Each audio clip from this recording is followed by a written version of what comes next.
That was a real delayed one. It was kind of like a network. 3, 2, and then the one went away. And Marcus rightfully assumed, oh, we must be on. And then JC was like, 1. 1. It's like 100. You just saw backstage, ladies and gentlemen. It's all happening. Welcome to FatMan Beyond. I'm Kevin Smith. And I am Mark Bernard. Hey! Oh! Holy crap. Look at us right here at the Scum and Villainy Cantina on a Thursday night. On Hollywood Boulevard here in Hollywood. Used to be thriving, particularly at this time. Made it here in 3 minutes from my house. It's a fucking ghost town out there. This is the thing I've noticed today that's new in town. Every crosswalk, they now got a sign hanging up saying, do not touch the button. Oh, wow. The lights will go automatically. So I was like, why are they putting that up? My kid's like, why do you fucking think? And I was like, oh, they don't want people touching the button? Why don't they put up a sign that just says, this shit never worked? This was always a mind trick, and now fucking we're letting you know. It's just Frogger. Yes, this don't work. It is quiet out there in Hollywood, ladies and gentlemen. So quiet. Is it quiet in your neck of the woods? It's a little less quiet, I think, only because there are still people who, have to get to the essential jobs that they have. There's still people out walking a lot, just I got to get my steps in. I got to be active. I'm one Not of those. Me, but you don't do that?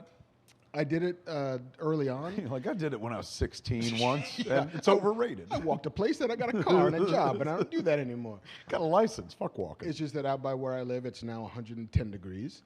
It's fucking tough today. Wait, so was it legit 110? It was 102. Yeah, I saw it was 93 at one point. I called my mother. I was walking like up the hill just doing my walking and shit. And I didn't realize, like, oh my God, it fucking got hot. Normally I go earlier in the morning, but I didn't wind up going until like 1 o'clock. And I brought my dog with me, Shecky, and she fucking quit. Like 2 blocks in, she was like, take me home. And so I just went and did it myself.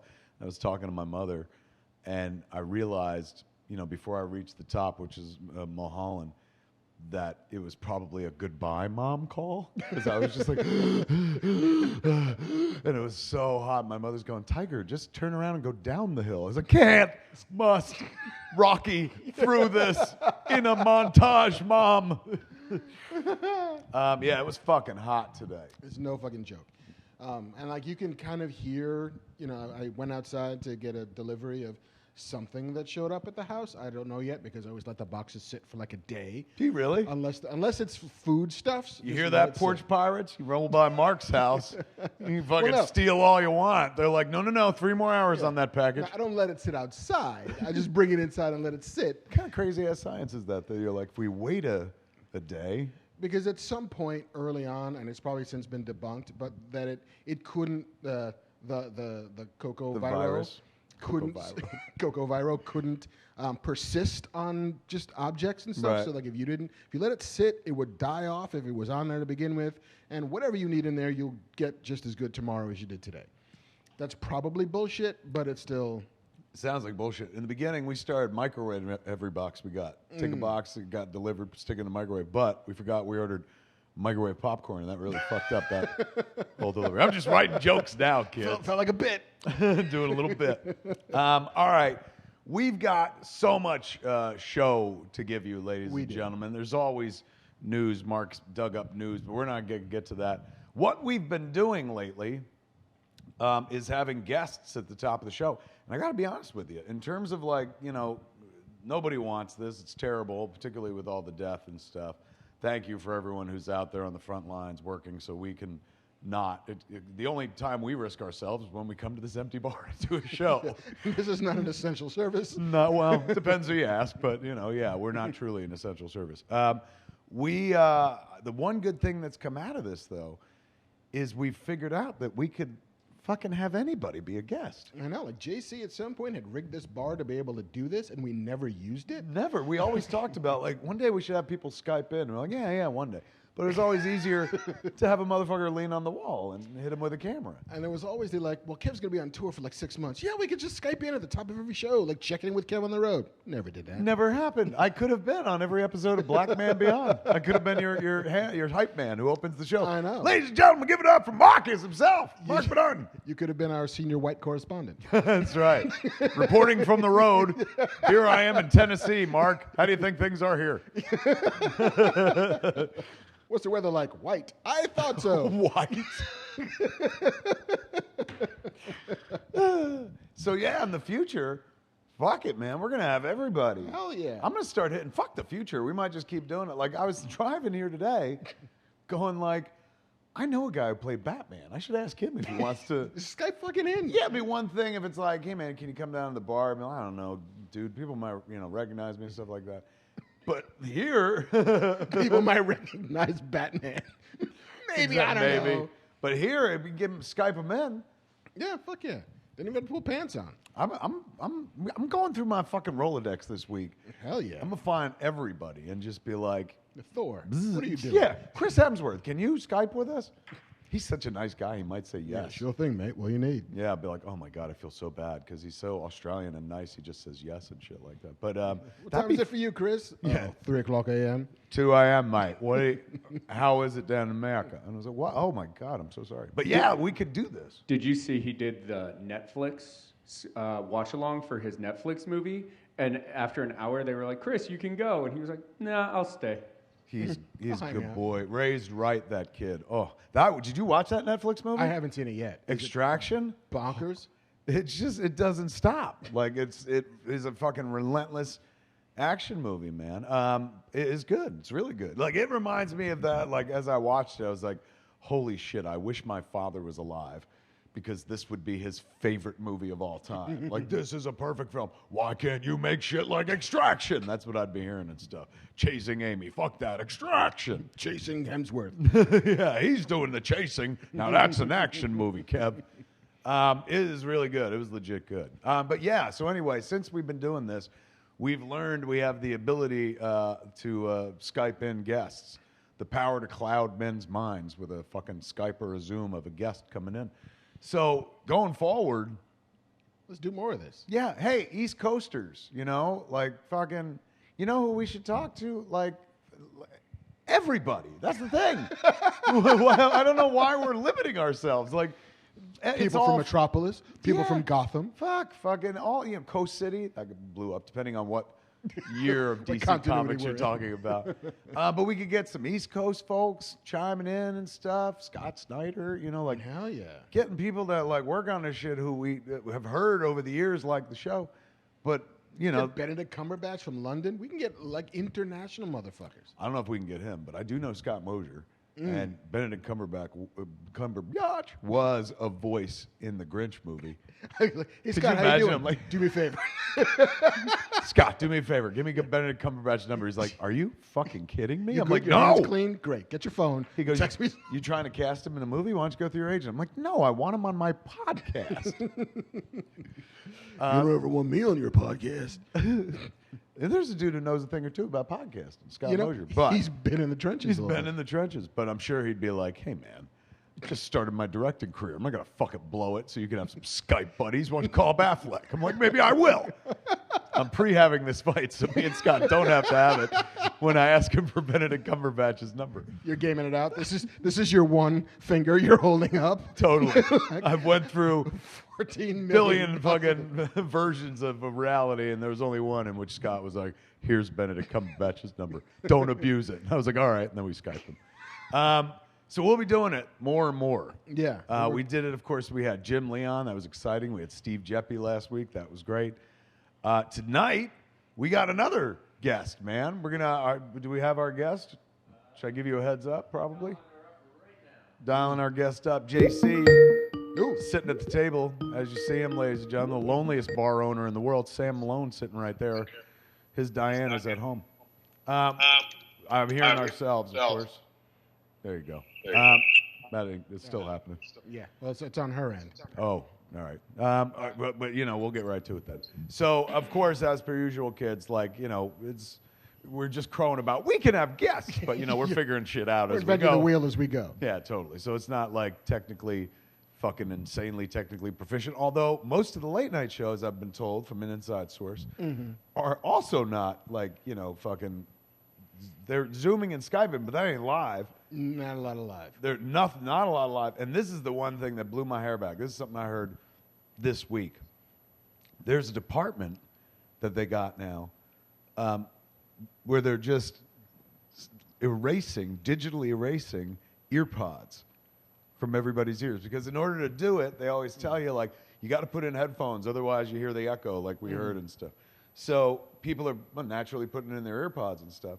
And I don't know if it's because they're like, I don't want to give a free fucking commercial to fucking Apple, or if they're just like, this looks tacky, this looks weird. But whatever, they've started erasing the earpods from people. Which seems like such a catastrophic waste of money. Right? Like with I don't care how much you spend. Like, let's say it's $200 a pop. There's a lot of late night guests and shit like that. It's more than that because you got to have one motherfucker frame by frame erasing AirPods. It's true.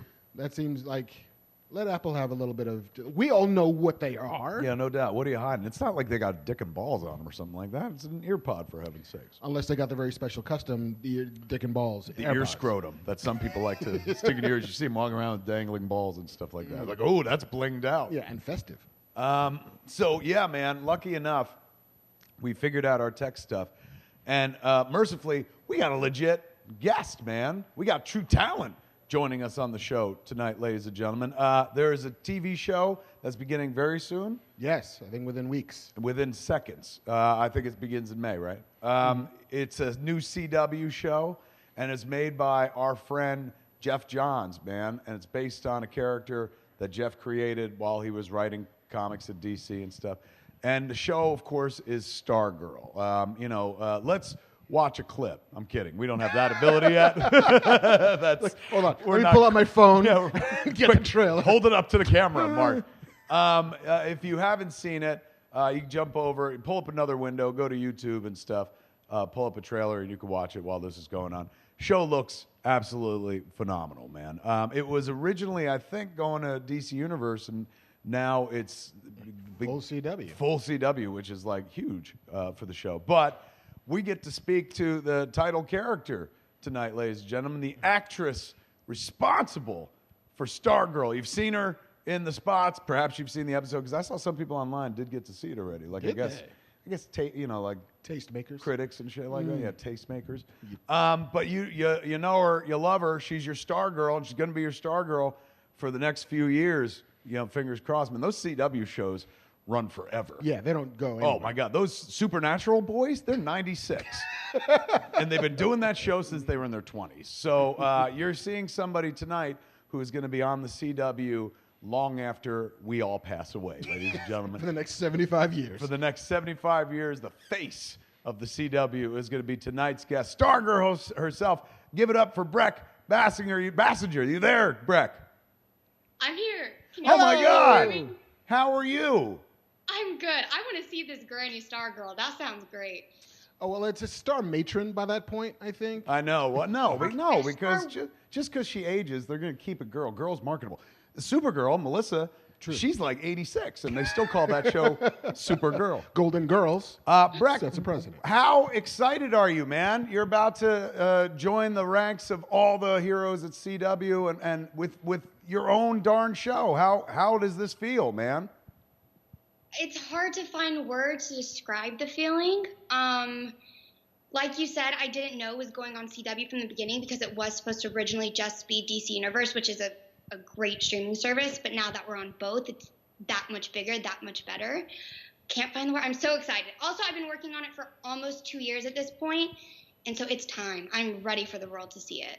Take us back. What do you mean almost 2 years? Is that when you got cast? Yes. So it was September of 2018. And so when did you guys shoot your pilot? February of 2019. So like last year, right on. Yeah. And so now how many have you guys I know on the other CW shows, they're generally like 5 episodes out or something. Did you guys, because it was going to be on DC Universe, did you shoot like your entire run already? Are you guys done? Yeah, we finished back in September, so it's been locked and finished for a couple months now at this point. I actually think it was the last episode we were filming when we found out about going on the CW. Oh wow. Yeah. Now the kids in those CW shows, man, work like crazy. Like Grant, when you're the main character, they can't do a scene without you. Even when you're not, in your hero outfit, they're following the secret identity story. So Grant works constantly. Melissa, one of the most overworked human beings I've ever met in my life, because she's Supergirl she's never seen and stuff. I would imagine with a title like Stargirl, you're on deck every damn day. You don't get a day off, do you, during the shoot? Yeah, our shooting schedule was insane. We tended to start Mondays at 5 a.m., and our typical day was 14 hours. So 5 a.m. to 7 p.m. And throughout the week with the 12-hour turnaround, which I was lucky enough to get most days, by the time we got to Friday, we called them Fratter days, and we'd work like a 5 p.m. to 7 a.m. day, and then Monday morning, 5 a.m. again. I think there was one day I counted how many hours I worked that week, and it was in the 80s because we had like a 6-day work week as well. And I'd had like 2 20-hour days and a 17-hour day, and it was crazy. And there, some people out there going, oh, how bad can it be? Or make it pretend for a living. When you're the main character in a show and that show has action and adventure in it, it's not as simple as like, I'm going to sit here and talk to you. Like, that's the fun and easy part. We're like, here, do dialogue and stuff like that. But then when they're like, all right, we need to do this sequence, all time slows down. In order to make an action sequence, you are shooting repetitively and whatnot. And sometimes, like in the case of Melissa, they put her on harnesses and There's a lot of wire work in Stargirl too. So have you been up on the wire throughout the whole, Yes, the every infamous episode? Wires. Yeah, actually, okay, so Stargirl's costume shows her midriff. So they had to make like a custom harness so it could function properly. Right. But yeah, I got well accustomed to that harness. We would try to like, in between takes, try to take it off because I would have bruises all over my hips. An adult diaper, essentially, looked like. And the thing is, like, they put it on you, and, it's not like, hey, we'll be done in a half hour. Like, you're in it for hours at a time. They'll bring you down periodically, and then it's like, all right, you're going back up, and they hoist you up in the air, man. Do you get scared? Like, I'm a heights person, so I hate that kind of stuff. How is it being hoisted up? I'm an adrenaline junkie. Like, I went skydiving the day I turned 18. So the one time I got scared is I was supposed to do a backflip off of Stripe, the robot, who's 16 feet tall. And I got up there, and I did it once, but I didn't fully go for it. I backed out in the very middle of it, and that's like the last thing you should do. And after that, I was like, okay, I don't feel comfortable doing this anymore. So that was probably the one stunt that like it was height with wire with a backflip, and I wasn't ready there. My skills were not. Well, take us all the way back to the beginning. Tell us how the role came to you. I was a striving actress without work, and it was a pretty standard audition process. It was actually very, very quick. I think I only had 4 auditions. I mean, you hear of some of the auditions that they go for 10, 11 different audition sequences, but it was just 4. It's very simple. After the screen test, which was kind of like the final stage, I was on my way to the airport because I was supposed to be in the Bahamas, and I extended my trip a day so I could go to the screen test. And I get a call from a random number that I don't have saved, and I answer, and it's like, hi, this is Jeff. I'm like, Jeff Dawes? He's like, yeah, I just wanted to let you know that you're our Stargirl before you went on vacation. I started bawling. I hadn't let myself get excited because I feel like as an actress, it's just so easy to get excited and then have it taken away from you, like see the future. And so I didn't let myself get excited until I finally heard Jeff Dawes say, you're our Stargirl, and then it all hit me. And then I went and had a great vacation. I mean, it's good enough you're going to the Bahamas. They're like, by the way, here's a cherry on top. You're like, life is grand for Stargirl. Even if it like hadn't ended up great, I would have gone to the Bahamas, and that would have made me, yeah, it was perfect timing either way. Yeah. But I think cherry on top. That Bahamas would have made losing the part probably a little easier, but how nice that you got the part. You mentioned before Stripe is his height. What did you say, 14, 16 feet? 16 feet, I believe. And is that like in the show? I guess my question is, did they build a robot or is it all CG? There is a practical robot. They have the full 16-foot stripe, and then they have his torso up, which we did a lot of, like if I was riding on his back or something, we would use that. And then a lot of it was visual effects as well. Like there's a part in the second episode where I climb up him. It's very like Iron Giant vibe. And on the day, I was climbing up basically a ladder. And so I have seen it, and to see the way it looks, my imagination on the day was not as extravagant as it ended up being. I got to imagine this is probably the most strenuous job you've had of all your acting gigs, and also probably the most time consuming, being that you are on set all the time. Yeah, the hours alone made it the hardest, but also the most rewarding. And this is what everybody wants, right? Like the idea when you become an actor or an actress is like, oh my God, I would love to be the lead in something. To get that call, you know, especially from like the show creator, and it puts it so nicely to be like, you're our Stargirl and stuff. What a magical way to begin the job. Were you very familiar with DC books at all? Like Stargirl, relatively new creation, so it's not like there's a deep cuts library to go through, and probably not a lot of people like in your world are like, oh, I've been reading Stargirl for years or something like that. So did you have to go some deep diving? Yeah, I found a couple of the Stars and Stripes that I've now read. But I didn't know a lot before, but throughout the show I've gotten to learn more about Stargirl as well as the JSA, because there's a lot of JSA, ISA in this first season. I mean, yeah, for sure. Yeah, Jeff's way deep into the like nerdy continuity stuff, man. He goes deep. He did it in his books. Makes sense that he does it in the shows. You work with Luke Wilson a lot. How is he? He's great. We're both from Texas, so we kind of like bonded over that. I remember the first time I met him, I was so nervous. Actually, the first time I met him was the first time I went to go see Stripe, and it was on Jeff John's birthday. So that's a very memorable day. And I remember being so nervous because I grew up watching Legally Blonde, loving that movie. That's the one thing I knew him from. I don't even know if he knows that. And I had looked up and saw that he was from Texas. So I'm like, okay, Brec, I'm going to try to make a connection with him. So I was like, oh, yeah, how about them Dallas Cowboys? Nope. He likes the Cowboys. He's a Cowboys fan, but it just fell flat. He's definitely one of those people. I feel like he's more introverted and he has to like warm up to you. But throughout the season, like he totally did that. And by the end, we were so close. Like he has such a special place in my heart. He's a really great dude. How many episodes in the first season? 13. And you guys were fully not intending to go to CW, but it winds up like a 13 episode order is like a half season. That's pretty damn good. Are you prepared to make the jump into CW stardom? The fan base for the Arrowverse shows and for all the CW DC shows, rabid to say the very least. Wonderful, supportive. Bless you. Without them, like those shows don't rise, man, and they rise, and like we said before you jumped on, they run them forever and stuff. Are you ready to be a CW kid? I'm excited. I don't know how you can be ready for something like that. Like how am I supposed to prepare?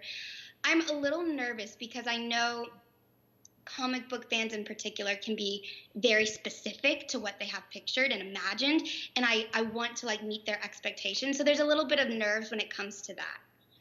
I'm mainly just excited, not prepared, excited. I mean, Jeff Johns, I think, is the biggest fan of this character to begin with. I mean, he created it as a tribute to his late sister. How has the process been working and discovering the character and working through it with Jeff? Jeff, I mean, y'all know him. He is one of the most special people I've ever met in my life. Not even gotten to work with, but just met, period.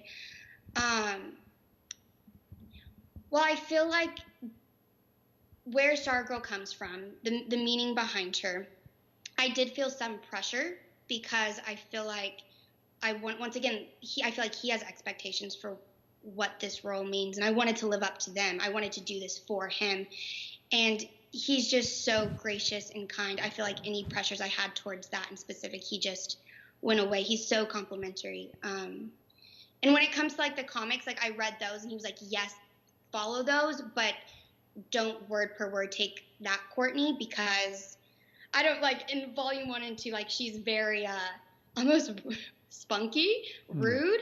And while she still has some of that, we found like a new version of her. Did he warn you what the? I mean, we're not going to get any comic book conventions, I don't think, this year. Maybe the end of it. But did he warn you a bit about what it might be like going to a convention as the CW's new Stargirl? People just keep saying it's going to be crazy. Like, they can't find words to describe it. They're like, you're just not going to be able to believe it. There's going to be people dressed up as you. And I've already, like, seen a couple people. Like, I've been tagged on Instagram and people in Stargirl cosplay, which is crazy. My mom said she wants to dress up as Stargirl for Halloween, but she said she has to work on her abs. So... What does Mom think about all this? I mean, look, I've done nothing in life, and my mom's super proud. You must be somebody's pride and joy, I assume. Yes. So when I first moved to California, I was under 18, so my mom traveled back and forth between Texas with me. And she truly is my biggest fan, to like the extent when she moved back home to Texas. I was like, Mom, you need to take home some of these pictures and magazines of me because I can't have a shrine in my own apartment to myself. She's like, yeah, but it's so great. I'm like, yeah, that's great for you, but I can't do that, Mother. And she's like, okay, fine, I understand. She truly is my biggest fan. My grandma might have her beat. It's a good competition, but I've gotten the first 5 episodes of Stargirl. I'm not supposed to have shared them with her, but Jeff knows. Like, I share everything with her. And I think she's watched them about 10 times each at this point and going up. She's the one that's spoiling them on the internet and stuff. She's like, I've seen 5 episodes. Let me tell you what happens. Yeah, I think she made like a secret Stargirl fan account that she's not telling me about, and she's trying to just spoil it for everyone. What, at the end of the day, what are you hoping that, look, it's a show that could be enjoyed by everybody, but with the main character being Stargirl, clearly, like, you're going to be out there front and center for a bunch of aspirative little girls watching the show. What's your hope to get through to them, that potential new audience? Kids that may grow up watching you. Yeah. I think that's one of the special things about Stargirl is because it does have such diversity. Just like with the demographic of the show, like it could be very young, but also I feel like adults could enjoy it. I think the thing I want is relatability. That's something I really was important to me in Stargirl and Courtney, because she's just a high school teen. So even though she's a superhero, she's still going through like the normal teen difficulties. And I hope there's some girls out there that can relate to her and see themselves in her. Now, have you been doing, since we're all locked down and whatnot, and the show's about to happen, obviously, like you're here on our show, have you been doing a round of press, and is it all this? Is it all Zoom? Have you been in a room with anybody, or is it all on a laptop at this point? All on a laptop. Isn't that amazing? I mean, you're going to get spoiled, man, because one day they're going to be like, no, you have to go into CNN to do an interview. You're going to be like, why? Yeah, it's like I put a shirt on, but I have sweatpants on, I promise. So genius. What is it? There's a FatMan Beyond poster on the wall behind you? What's that? Okay, guys, okay. So I'm like a big nerd. Whatever. I like drawing. I'm artsy, cool, quirky. And I drew because I was watching, the name is slipping me, but I was watching an interview that y'all did, and I noticed in the background, y'all's background, and so I was like, I'm gonna like pretend I'm in studio even though I'm at home. Yeah, you like it? You can kind of see that's it? legit, man. That's That's a legit awesome. background. Yes. I added Stargirl. Nice. Yeah, my mom says it's good enough to go in the fridge. Absolutely. Way to insert yourself into the proceedings. We appreciate that. That's very cool. Find your light. What are you quarantining in Los Angeles or in Texas? Los Angeles. What, do you miss home, or when you left, was it like, I'm ready to start my life elsewhere? I consider LA home at this point. There's parts of Texas that I miss. Like I miss my family a lot. But California, like sunny California, the beach, the weather, the people, this is home. So none of the things you can take advantage of right now. Yeah. Yeah, basically. Any minute now, they're going to let us have all those things back. All the reasons we moved to California. How That's have the reason we're paying so much more money. exactly? How has your quarantine been? Overall, pretty good. I'm an introvert at heart. This is actually probably the biggest lesson I took from Stargirl, from Amy Smart, who plays my mom. Because I'm almost 21, but my friends would invite me to go out, and I was like, oh, that sounds exhausting. And I always felt weird about it because I'm like, oh, something's wrong with me. Like, I'm a 20-year-old that doesn't want to go party. And she told me, she's like, I think you're an introvert. I'm like, no, but I have social skills, I swear. And she's like, no, that's not what that means. If you're an introvert, that means you gain your energy by yourself. And if you're an extrovert, you gain your energy with people. And I'm like, oh, that's me. That makes sense. And so honestly, I am like more focused and more energetic than I've been in such a long time because I've spent so much time by myself. You've had enough time to draw logos on your back wall. I mean, heavens. I feel judged. Wow. Great one. She's an artist, man. Leave her alone. If it's not acting, it's drawing. It's graphic arts. She has chosen wisely. No doubt. What are you looking forward to doing most once they let us all go back out into the real world? Go to the beach. I love the water. Really? I mean, I guess you mentioned that's the second time, man. Like, I've been here 18 years, whatever I lived here. Like, I've never gone to the beach once. Like, Not even to the pier? No, I mean, I think I've seen the pier driving. Like, why would they go down there? Magic, though. I grew up not where you want to go. That's like. No, I agree. It's a little touristy, but I grew up on the water, so maybe it doesn't appeal to me. I guess Texas is pretty landlocked, so like the idea of a beach. Well, not all of it's landlocked, There's right? a huge Gulf of Mexico I'm there. really right? far from there. Like, You were I far grew up, from like, the Gulf. 8 hours away from Galveston. Get out of here, really? Yeah, Texas is big. It's huge, man. Yeah, I remember drove through it driving once. I was just gonna say I drove through it once. And it took days and days, but it's got character. It's like one of those places like New Jersey or like I was going to say Ohio. I don't know of Ohio. Like South Dakota. Yeah, just like good old SD. It has a currency to it and a credibility where you're like, oh, I'm from Texas. People are like, oh, wow. And they just listen just a little bit more. Same thing The with stars Jersey. at night are big and bright, deep in the heart of Texas. Absolutely. It's the whole world is going to change for you. You've done stuff before, man, but like this is fandom. This is genre. This is comics. Once you get into this world, it's a different fan base. The people that you reach with Stargirl who fall in love with you, fall in love with the show, are people that you will be seeing for the rest of your life, Brec, I assure you. And I'm not even saying at conventions, they'll come up to you, like wherever you are in the world, and tell you how important you being Stargirl was to them as a kid and stuff like that. It's nuts. It'll chase you all throughout your life, man, because people love superhero shows, particularly these CW shows and stuff. You're well positioned, kid. Congratulations. Thank you so much. You got anything else for Brec, or can we let her go? I don't. I think we should let her go. Brec, what night does it debut on the CW, Stargirl? May 19th. May 19th. So we got a couple weeks, ladies and gentlemen. Outstanding. Get ready. Brand new DC heroine joining us. And when I say heroine, I don't mean the white powder stuff. I'm talking about a super heroine with a giant robot. And an E at the end. That's right, with an E. It's that other heroine, the one with the good heroine with an E.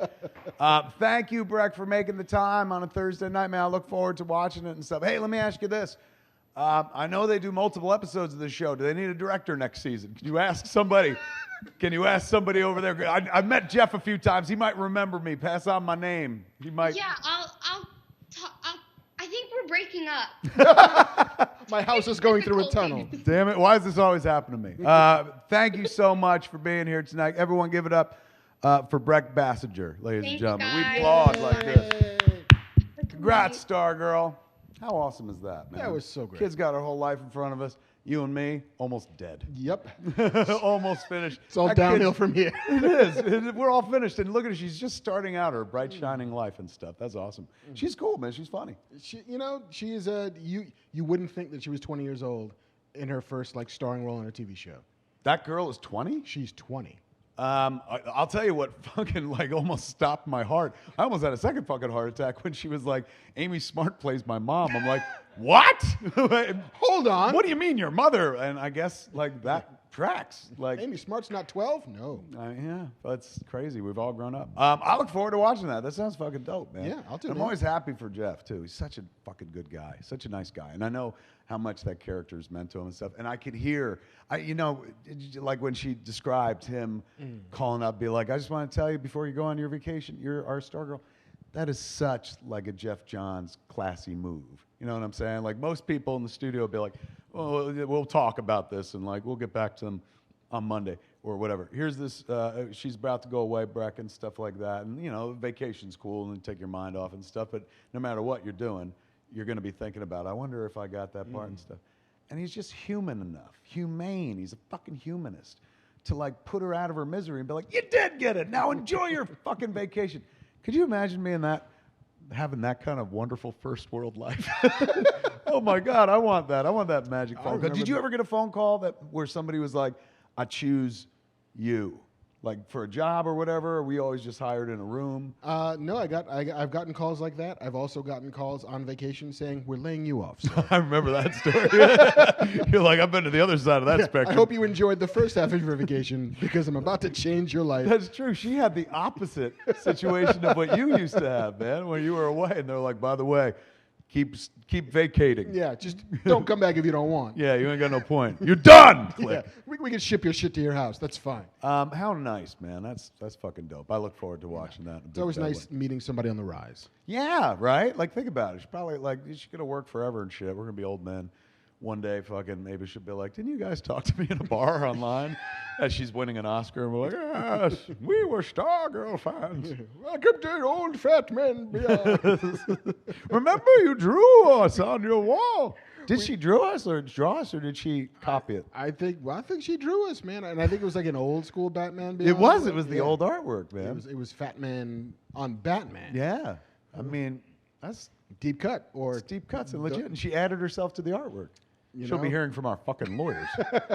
Which are not Warner Brothers lawyers. Yeah, they're lawyers. Set of lawyers. I bet you her lawyers are better than our lawyers. She got those, both of the brothers, Warners. Wow. Yeah. And the sister, Dot. Yeah. They got both kinds, country and western. All right, man. That was wonderful. More of that. Fucking, right? Hell yeah. Like, that was, how long was that, JC? 18 minutes. I don't know. I was like, were you keeping an internal clock? Like, I don't know, maybe 10, maybe 15? Yeah, about 20 maybe? That's not too much of an imposition. No, 20 She didn't minutes. seem like she was like, God, I want to get the fuck off this. Like, yeah, and she didn't we have weren't to, like, so grotesque. She didn't have to fly to New York to do it either. You know what I'm saying? That is some couch time right there on a I'm talk going show. to start reaching out to people and shit. Fuck yeah. Fucking right here, I've met some cats, man. This is my booker. This is my chance to find out how much people really don't care for me. You want to spend 20 minutes with me on the couch at your house? No. There was, this is, maybe I should, you know what? It's not a bad story. So, who's the dude who was in Legends of Tomorrow and he played Dr. Stein? Oh, Victor Garber. Victor Garber. Well, excellent fucking poll. Holy shit. I didn't know that was in there. My God. Who knows what else you're capable of? Victor Garber, the great Victor Garber, who was on Legends of Tomorrow. I have been a huge Victor Garber fan my whole life. Wow. My whole life. Going back to when I was a kid, he played Anthony the Sailor in the original production of Sweeney Todd. You are such a theater kid. He was also Jesus in Godspell, the movie. And, I was a Catholic, and I love theater, so, like, fucking Godspell was huge and stuff. I've been watching this cat in like, stuff my whole life and stuff. Always been a fan. And when he was on, Legends, I was like, holy crap, it's Jesus, So it's around Argo, and he's in Argo. Mm-hmm. And so, I'm podcasting. I've been podcasting for, 13 years now. So I was podcasting then, and podcast was rather popular, Smodcast, and I had cool people on. So I said, I always wanted to blow that guy up, man, because like fucking Anthony the Sailor, like, I'll steal you, Joanne. Nobody knows this musical movie, but like, that's a really dead-on fucking making some shit up, Victor Garber. Yeah, I really got it off my chest. So I was like, I would love to fucking chit-chat with him, and now he's on, Legends or whatever the fuck. But more importantly, I was like, oh, he's in Argo, and so that'll help promote the movie and stuff. So I was like, can you reach out to, Victor Garber's people? And see if he'll come to a podcast and stuff. And the word came back like, no. and not even like, oh, he's not available right now. It was just like, no. And I was like, what do you mean no? And they said no, and they were pretty clear about it. And I was like, well, come, you know what? Just give me the email address, because if it's coming directly from me, nobody's going to say no to me. I mean, fucking Silent Bob, for heaven's sakes. I write an email to the publicist, and they're just like, no. And I said, well, when will he be free? I'll schedule around him. And they were like, this won't be happening. They were so fucking cold. Wow. It was crazy. Like, every once in a while, somebody fucking smacks my ass back into place. And I remember what it's like to not be Kevin Smith, and it fucking sucks, man. When people, it's a world of no out there, Mark. I'm used to yes. Nobody wants to do anything for me. And then I had to fucking deal with the fact that like a dude who I've loved my whole life wants nothing to fucking do with me. And then it was crazy. That was nuts, man. That was like being... That dude would have gotten like the interview of a lifetime. Like I was the legit, and still am. It's not like I stopped being a fan, but I do understand that he has zero fucking taste for me. But like he would have been like, me when I'm fucking like in fucking podcast mode. I make a motherfucker seem like they invented whatever the fuck it is they do. It is the slobberiest interview ever in the warmest way. God, it's a love fest. But they were like, he don't want your love. I was like, all right, fair enough. That is like being blocked on Twitter before there's a Twitter and you didn't know. No kidding. It's like, oh, wait, you blocked? Why did you block? What did I say that made you want to block me? I don't know which way people swipe for no, but he fucking swiped that way very hard. And like held it down. Yes, and then broke his phone and threw it into the sea. I'm sorry, Victor Garber. I don't know what I did, but like, my God, I'm a fan. All right, so more guests in the future is what I'm getting at, but probably not Victor Garber. What if I say that I really loved him in Titanic? Right, he was in it. What happens if I reach out to Victor Garber to say, hey, man, do you want to be on my podcast? It's like, oh, of course, I would love to. Honestly, do it. Let's find out. Because then we'll find out how much Victor Garber hates me. And then we could create a new podcast called How Much Does Victor Garber Hate Me? Every week an installment. Yeah, I'm like, he still hasn't come on, and this is episode 100. We find another Victor. That'd be who's genius not if you were like, would you like to come on my podcast? Would you like to come on the Battlestar Galactica podcast? He's like, well, I've never been in that show, but I would love to. I was like, now he's just doing it on purpose. All right, so guests. That's what we're getting at. Victor Garber. Please, Victor Garber. I feel you, Joanna. Come on, man. If he saw that, he'd be like, what? Like, I did that in the 70s and shit. Oh, well. I really don't want to do this podcast. We can't always get what we want, Mark. And sometimes you can't even get Victor Garber. No. Which really sucks, because I was trying hard, man. Of all the things I thought we were going to spend 20 minutes talking about today, it was not. I wish Brec was still on the line, because I'd be like, Brec, have you come across Victor Garber in this business yet? Has he been at like the CW parties yet? When you guys are like in the big CW jet, like traveling to upfronts and shit, do me a favor, ask Victor Garber, what the fuck is up with that? Brec, what do you think Victor Garber has against me? She's like, I just drew your podcast title. I don't know you guys at all. I feel like every episode we have a Skype guest, we have to ask them if they can get to Victor Garber. Do you know anybody that knows Victor Garber? Yeah, I do. Why? They're like, don't you know Ben Affleck? Didn't he put him in Argo? I was like, and it didn't work for me. No. So, going around the bend. Gotta go around. All right. Fuck all that. I'll deal with that with my therapist when I'm sitting there going, I don't know why Victor Garber doesn't like me. I mean, I try so hard. My name is Victor Garber. And that's now fucking Victor Garber's my therapist.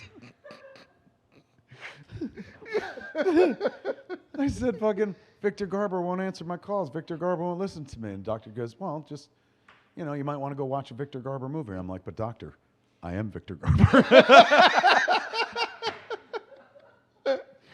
That is already more than I've ever said the name Victor Garber in my entire life, just in the span of this 20 minutes. Because you have to say them both. It's not just Victor and/or Mr. Garber. It's Victor Garber. That makes sense. Victor Garber, I'm like, yeah, Jesus from Godspell. Don't be an asshole. He was in Titanic as well. What was he in Titanic? He wasn't the captain. He was he's the Thomas Andrews. The guy that designed the boat. Yeah, he's the engineer. I've built a good ship for you, Rose. I promise she won't sink. Dude, don't jinx it. Let me tell you something. Now I'm glad he wasn't on the podcast because I didn't know that. And so, like, I would have been ignoring like one of his biggest roles the whole time. Being like, let me tell you about Sweeney Todd back in '79. Guys, like, you realize I was in one of the biggest movies of all time, right? I'm like, Endgame? He's like, no, Titanic. I'm like, oh, one of the biggest movies. Whatever. Yeah. In the 90s. Yeah, let's just sit here and stare at each other, Victor Garber. this conversation, so this podcast is going the way I was hoped.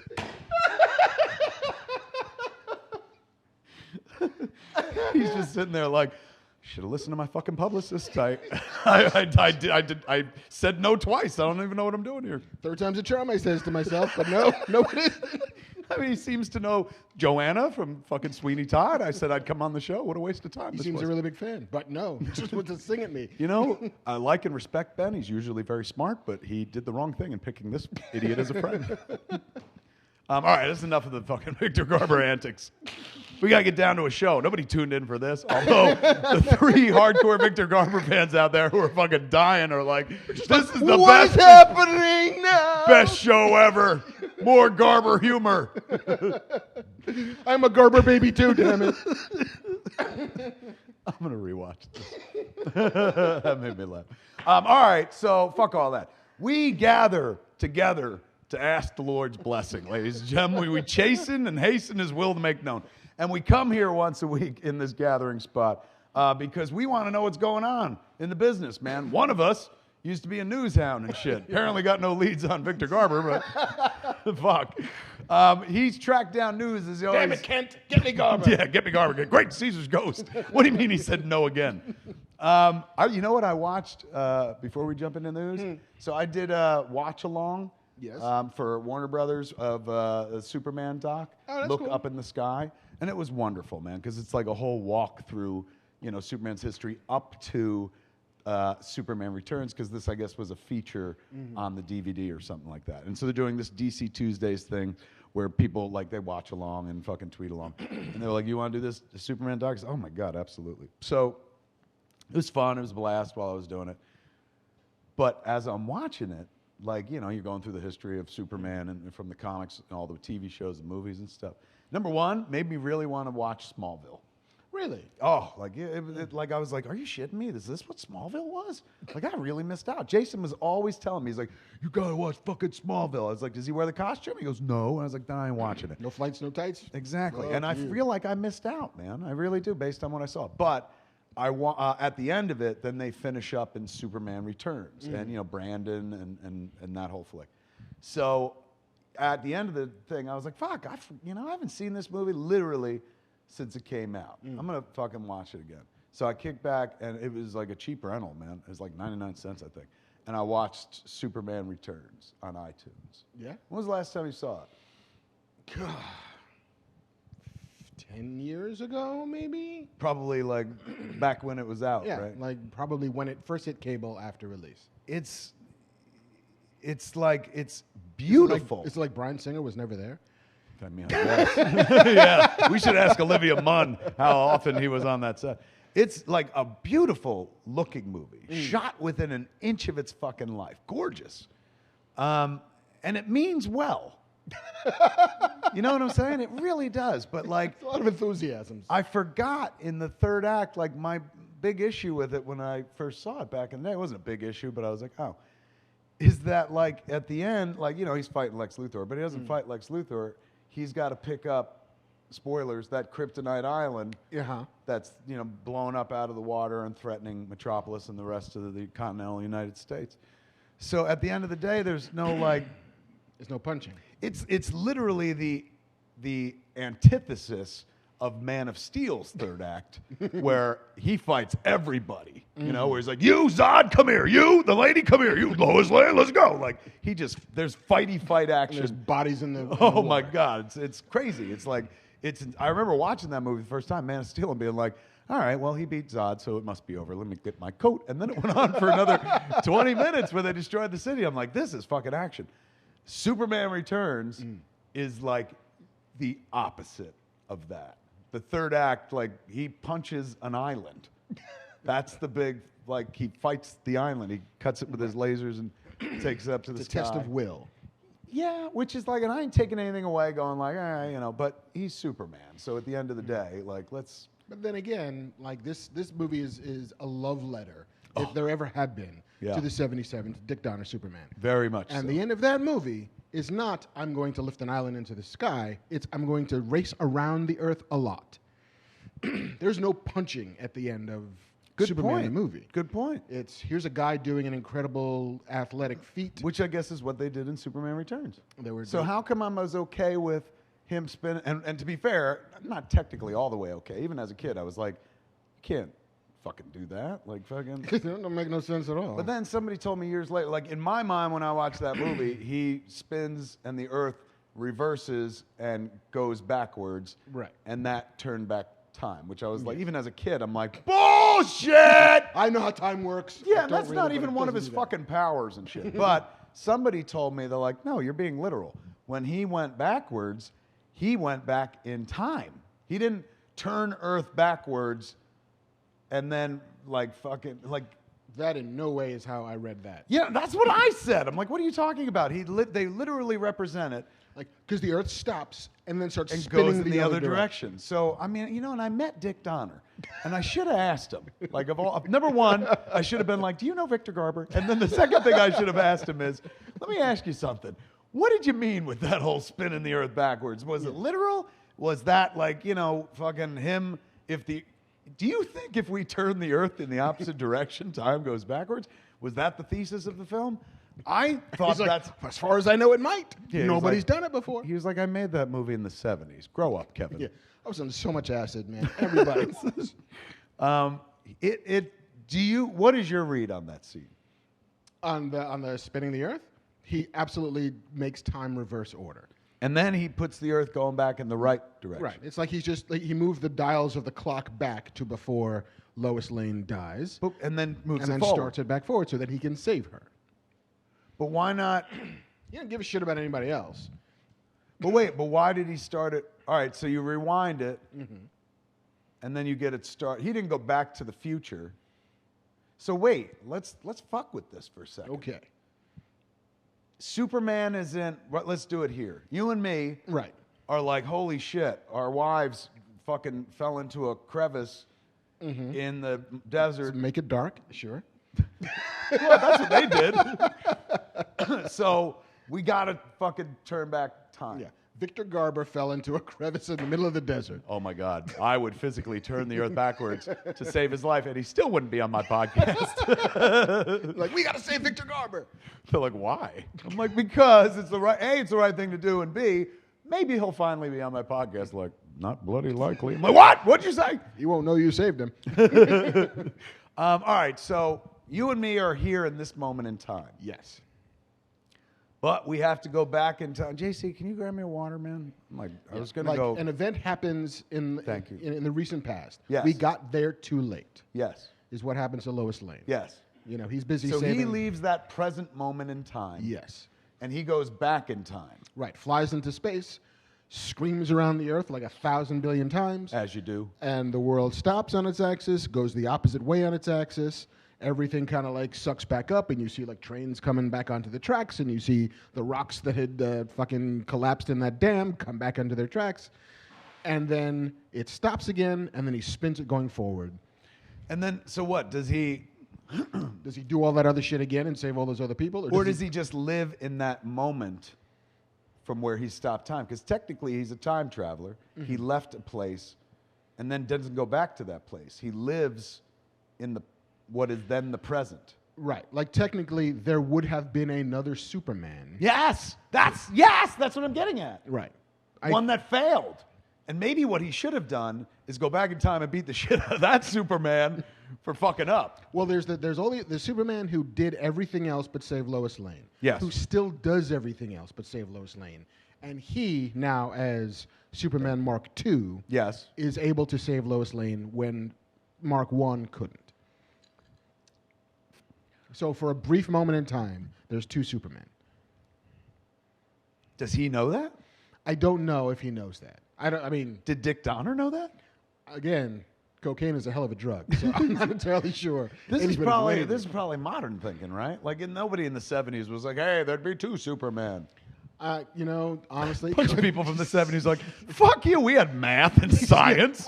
we weren't knew how cavemen." astral bodies work, man. We fucking sent, I don't know, Voyager was already in space by now. Like, what are you yelling at us for? So We did put men he- on the moon. We know how some shit works. Yeah, fucking. You don't think we could have? We figured that out. So when he turned time back, did he then get rid of the second missile, the one he missed, because that's what created the accident? Or does the missile go back in the? Wait, Because the reason Right. Lois dies is because one of the missiles hits. hits. He saves the one California going to New York. He for doesn't. Mrs. Tessmacher. Mrs. Right. Tessmacher! He saves because she's like, Lex, my mom lives in, and it's in Jersey, Yeah, Hackensack. My mom lives in Hackensack, and he looks at his watch and he goes like that. not anymore. I remember being a kid and being like, now that's fucking evil. That's cold blooded. We live in New Jersey. Fuck Lex Luthor. Yeah. Also, like he's been having sex with her a lot in his like weird underground under Grand Central Station. And still, he's like, your fuck mother's pack. gonna die. Yeah, and it's like, oh yeah, by the way, your mom, sorry, not so much. And that's what makes him evil. So I'm saying that, and he doesn't care about killing millions of people Right, in he's a California. homicidal maniac. But yes, land, Miss Tessmacher. It was so awesome though that if I rewatched Superman as well after that. you? So I watched both. I watched Superman and then I watched Superman Returns, and or vice versa. I watched Superman Returns and then I was like, I gotta watch Superman, and then I went back and watched Superman, and it's just so fucking beautiful. Everything about it is beautiful. It's the template for the work they still do today. All those Marvel movies come from the template of Dick Donner's Superman. All those CW shows come from the template of Dick Donner's Superman. It's a wondrous piece. And Tom Mankiewicz, who never gets a lot of credit. Yeah, He's the guy that way did the to, way to script. give some shine. But yeah, like the first Avenger is very much of the Superman mold, which is we're going to tell the story unironically. He is going to be a good person without any issues. Like he doesn't have a dark side. He doesn't have any fucking skeleton in the closet. He's just a good person who does the right thing because he was taught as a child to do the right thing. Yeah, it's true. And so, no, but he's got a bad guy in Superman. It's Lex Luthor. He's just not like a superpowered bad guy. Right, but like he's not conflicted, in the way that, your modern superhero would be like, well, I've got this tragic past. It's like, well, yeah, but it's not affecting me that way. I'm not colored by it. I'm not an anti-hero in any way. Somebody put up online, like in the Twitter discussion, a GIF of the moment where Christopher Reeve, he's like doing his Clark Kent thing, and then he takes off the glasses and his fucking body. It is my single favorite moment in a superhero It's so beautiful because, like, it's so, like, in terms of performance, it's not like they CG'd the fuck out of him, like where you see, like, Mark Ruffalo become fucking, that's my secret cap, I'm always angry, and then he turns into a fucking visual effect and shit. This is literally just a guy going from, like, this to... Yeah, he gains like 4 inches of height. and instantly changes character. Like, suddenly you're watching it going, they should have paid this fucker twice. He played 2 different characters. And like that, every time somebody will talk about either, studios or fans or whatever, it's like, yeah, you can't do a fucking Superman movie like that anymore. You got to find a way to darken it up. I'm like, bullshit. You just don't. No. Like that. Not with that guy. Not with that guy. Like, and it's all in the performance. You don't have to give him more to do. I mean, and I think that movie might have been the first time that introduced the love triangle between Clark Kent, Superman, and Lois Lane. Yes. It hadn't really been part of the story going forward. It was just, hey, all right, I happen to be another person, but we're both kind of getting along, and we just happen to be work buddies, and why are you never here when he's here? It was a mystery, not a love triangle. World's worst reporter, Lois Lane. Like, he's been right next to you for 35 years. Biggest story Lois. in the world is sitting right there, pushing his glasses up. But yeah, that is always the, like, if you can find an actor who can pull that off, just the I'm going to commit to this just so I can do this once. And his demeanor just becomes like, you just, it's that moment where you're like, oh, Clark Kent is a character that he fucking plays. Just like, remember in Kill Bill, where he's like, Clark Kent is Superman's Commentary on humanity. How does he see us? He sees us as weak. He sees us as inferior. He Fucking sees us as small. Love that scene. Oh, The 2 so killers and shit like that. Oh my God. I love that movie. Of the 2 Kill Bills, I love them both, but I love Volume 2 because it was the first time you saw Quentin, for my money, do something completely fucking different than he'd ever done before. He did a family film. Yeah. He did a fucking, broken marriage drama. Like, you know, and just set it against extreme situations. It's a custody drama. Yeah, very much so. It's Kramer versus Kramer, but with like blades and shit. You know what I did last week? After we did the show, we sat around here in the Scum and Villainy and we talked about The Mist. 6 feet apart. Yes. I watched The Mist. Did you? Yes. How'd it hold up? Fucking good. That movie is dark. Oh my God. Does not have a happy ending. The last 5 minutes of that movie is such a mind fuck where you're like, no. And like, what's his name? The lead guy? Thomas Jane. Tom Jane fucking going, no! No! Like, it was so fucking real. You know, some actors are probably just like, but this dude literally looked haunted. Like that's the kind of screaming you would do where you get one out and you're like, oh my God, the thing that I've just done. And you get the scream out. And then you have like 4 seconds where you fucking remember what you did. And then the next scream comes. It was a haunting fucking flick, man. Remember the one girl, like she's like, she was Sam Witwer, like in the scene, and they're like, you know, oh, you should call me, blah, blah, blah. And then she gets stung by a bug, her face blows up, and she's out. See ya. It's crazy, man. Anyway, but now, based on that, I might watch Kill Bill when I get home. I would. I'm still waiting for the rumored legendary like Kill Bill Volume 3. With the mega cut. Yeah, well, no, because I remember that there were scenes, or at least this was rumor at the time, was that there were scenes that they shot with Vivica Fox's daughter. Because there's a whole sequence where she says, listen, you're going to get of age. There's going to be a time when you feel some kind of way about what just happened. And if you find that you actually want revenge, come find me.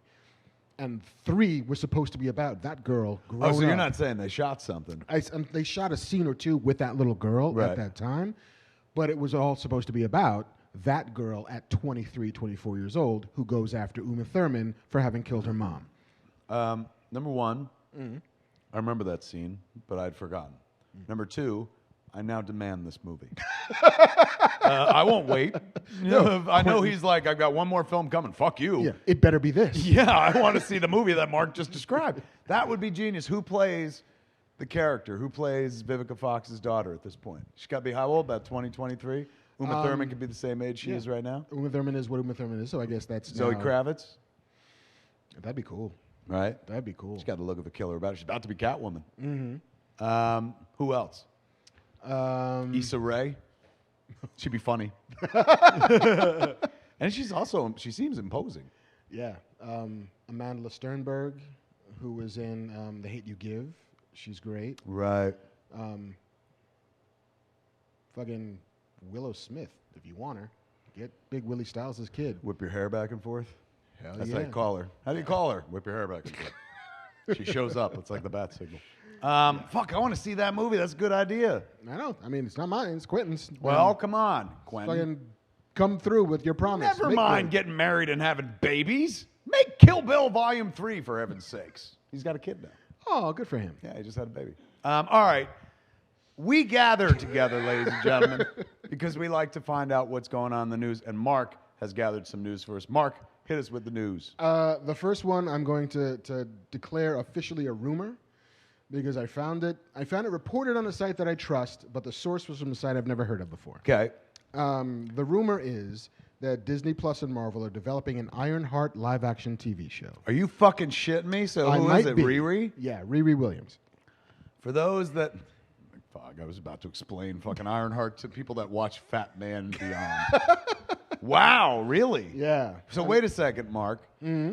If you're doing Ironheart, Yes. and it's a Disney Plus show, potentially, isn't this possibly a vehicle also for Robert Downey Jr.? What did they do in that story in the comics? He's still around, wasn't he? She takes up his name. She takes his armor. I think he disappeared for Civil War II. Right. I think he vanished for a while, and like there was no Iron Man.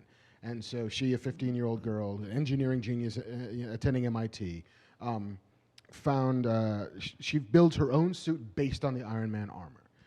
And I think, of course, like fucking Tony Stark comes back from the dead or from wherever he was in Civil War II, and so then she becomes Ironheart and has her own adventures and stuff. But there's absolutely the world in which he's fucking Jarvis in the suit. It could, yes. That would be. I would give him all the fucking money in the world just to be a voiceover artist. You know what I'm saying? Like fucking here, we'll give you fucking $20 million for a season of this show. You don't even have to be on camera. Nope. We just want to hear you. You are Jarvis, just like we never saw fucking Jarvis until we made him a Jarvis, until we made a Vision. You be our voice of Jarvis. That would be worth every fucking penny. Then you can cast anybody you want in the show. Anybody. And nobody's going to be like, they're not famous enough and shit.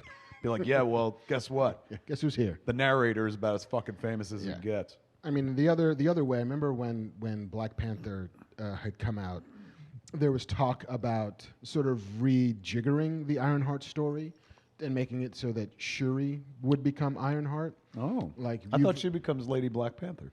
I think there was Not Lady Black Panther, yeah, the Black Panther. I think there's like stories in the comic continuity where that precise thing does happen. But there was in the MCU, there's this conversation that like, well, because they got fucking Chadwick Boseman, they're not getting rid of him anytime soon. Right. So like, but if Downey is going to go away and you need somebody in armor to take some shit on, nobody really wants Gwyneth Paltrow to come back.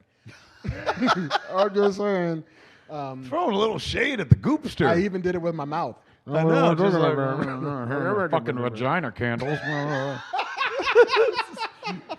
Throwing all sorts of shade. But wait a second. So the talk was... It was like, couldn't Shuri also do that? What is that actress's name? Oh, fuck. She's amazing. She's I just awesome. rewatched, I told you, like last week I rewatched Black Panther. She is the light, man. She's so fucking phenomenal in that. And she loves her brother so much. I feel like I am going to be called upon to turn in my black card. I know. Because I didn't even call attention to that. Mark, shouldn't you? No, I pulled fucking Victor Garber out of my ass, but I can't remember. Sure, you know Victor Garber. Me, Shuri, you don't know. What's her name? Somebody pull it up.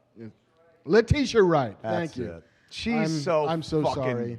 Grand, Blurs. so amazing. I feel awful, Blurds, that I've betrayed us. I don't think anybody judged you for that. You know what? There's a lot of Avengers. You can't know all their names. Meanwhile, the comments. Remember that last scene where he's like, Avengers, assemble. There's a lot of fucking Avengers at that I know. point. Meanwhile, somebody in the comments is just naming them all. Yeah, that's true. Thanks, guys. All right, so look, I know you're looking for my permission. I'm okay with this. Thanks. Kev's hot take. Thumbs. Yeah. Oh my God, I want that show, but I really want Robert Downey Jr. to be her Jarvis voice. That would be pretty great. Yeah. This is the show where we take good shows and somehow make them better with wishes. Like, you know what would make that show even better? Robert Shaw from Jaws, who's dead. Can we get him back somehow? Yeah, independent of time, money, or reality, we made it better. Hey, man, it's Kevin Feige and Disney. They can do anything at this point. I'm going to give it a few more years. I'm going to march into those offices and be like, oh, what, Kevin, do you want to make a movie? And I'm going to go, no, I've been watching you guys make movies for years. You're miracle makers. They're like, yes. So I was like, I want you to bring my father back. They're like, from the dead? I'm like, yeah. Do it. I've seen you pull off way more impressive shit than bringing back the dead, man. I've seen that Mandalorian fucking 360 room shit. Bring me my dad. Bring my dad back. Please, Kevin Feige. All right, what's next? Speaking of comic book movies, movies based on comic books. You speak about them. I don't want any more. You just watch. I'm cucking it out. Talk. Do you remember a comic book called Ball and Chain? Mm-hmm. From the 90s, Scott McDowell, Ale Garza was the artist. And it's about these two superheroes who are married. Mm-hmm. And, they're sort of struggling in their marriage, and then the both of them get bathed by some cosmic fucking radiation. And their powers will only work when they're within, 6 feet of each other. But they hate each other. So they've got to be, it's supposed to be like Mr. and Mrs. Smith meets whatever, superheroes. Disney is, well, actually, it's not Disney. It's probably going to end up being Netflix.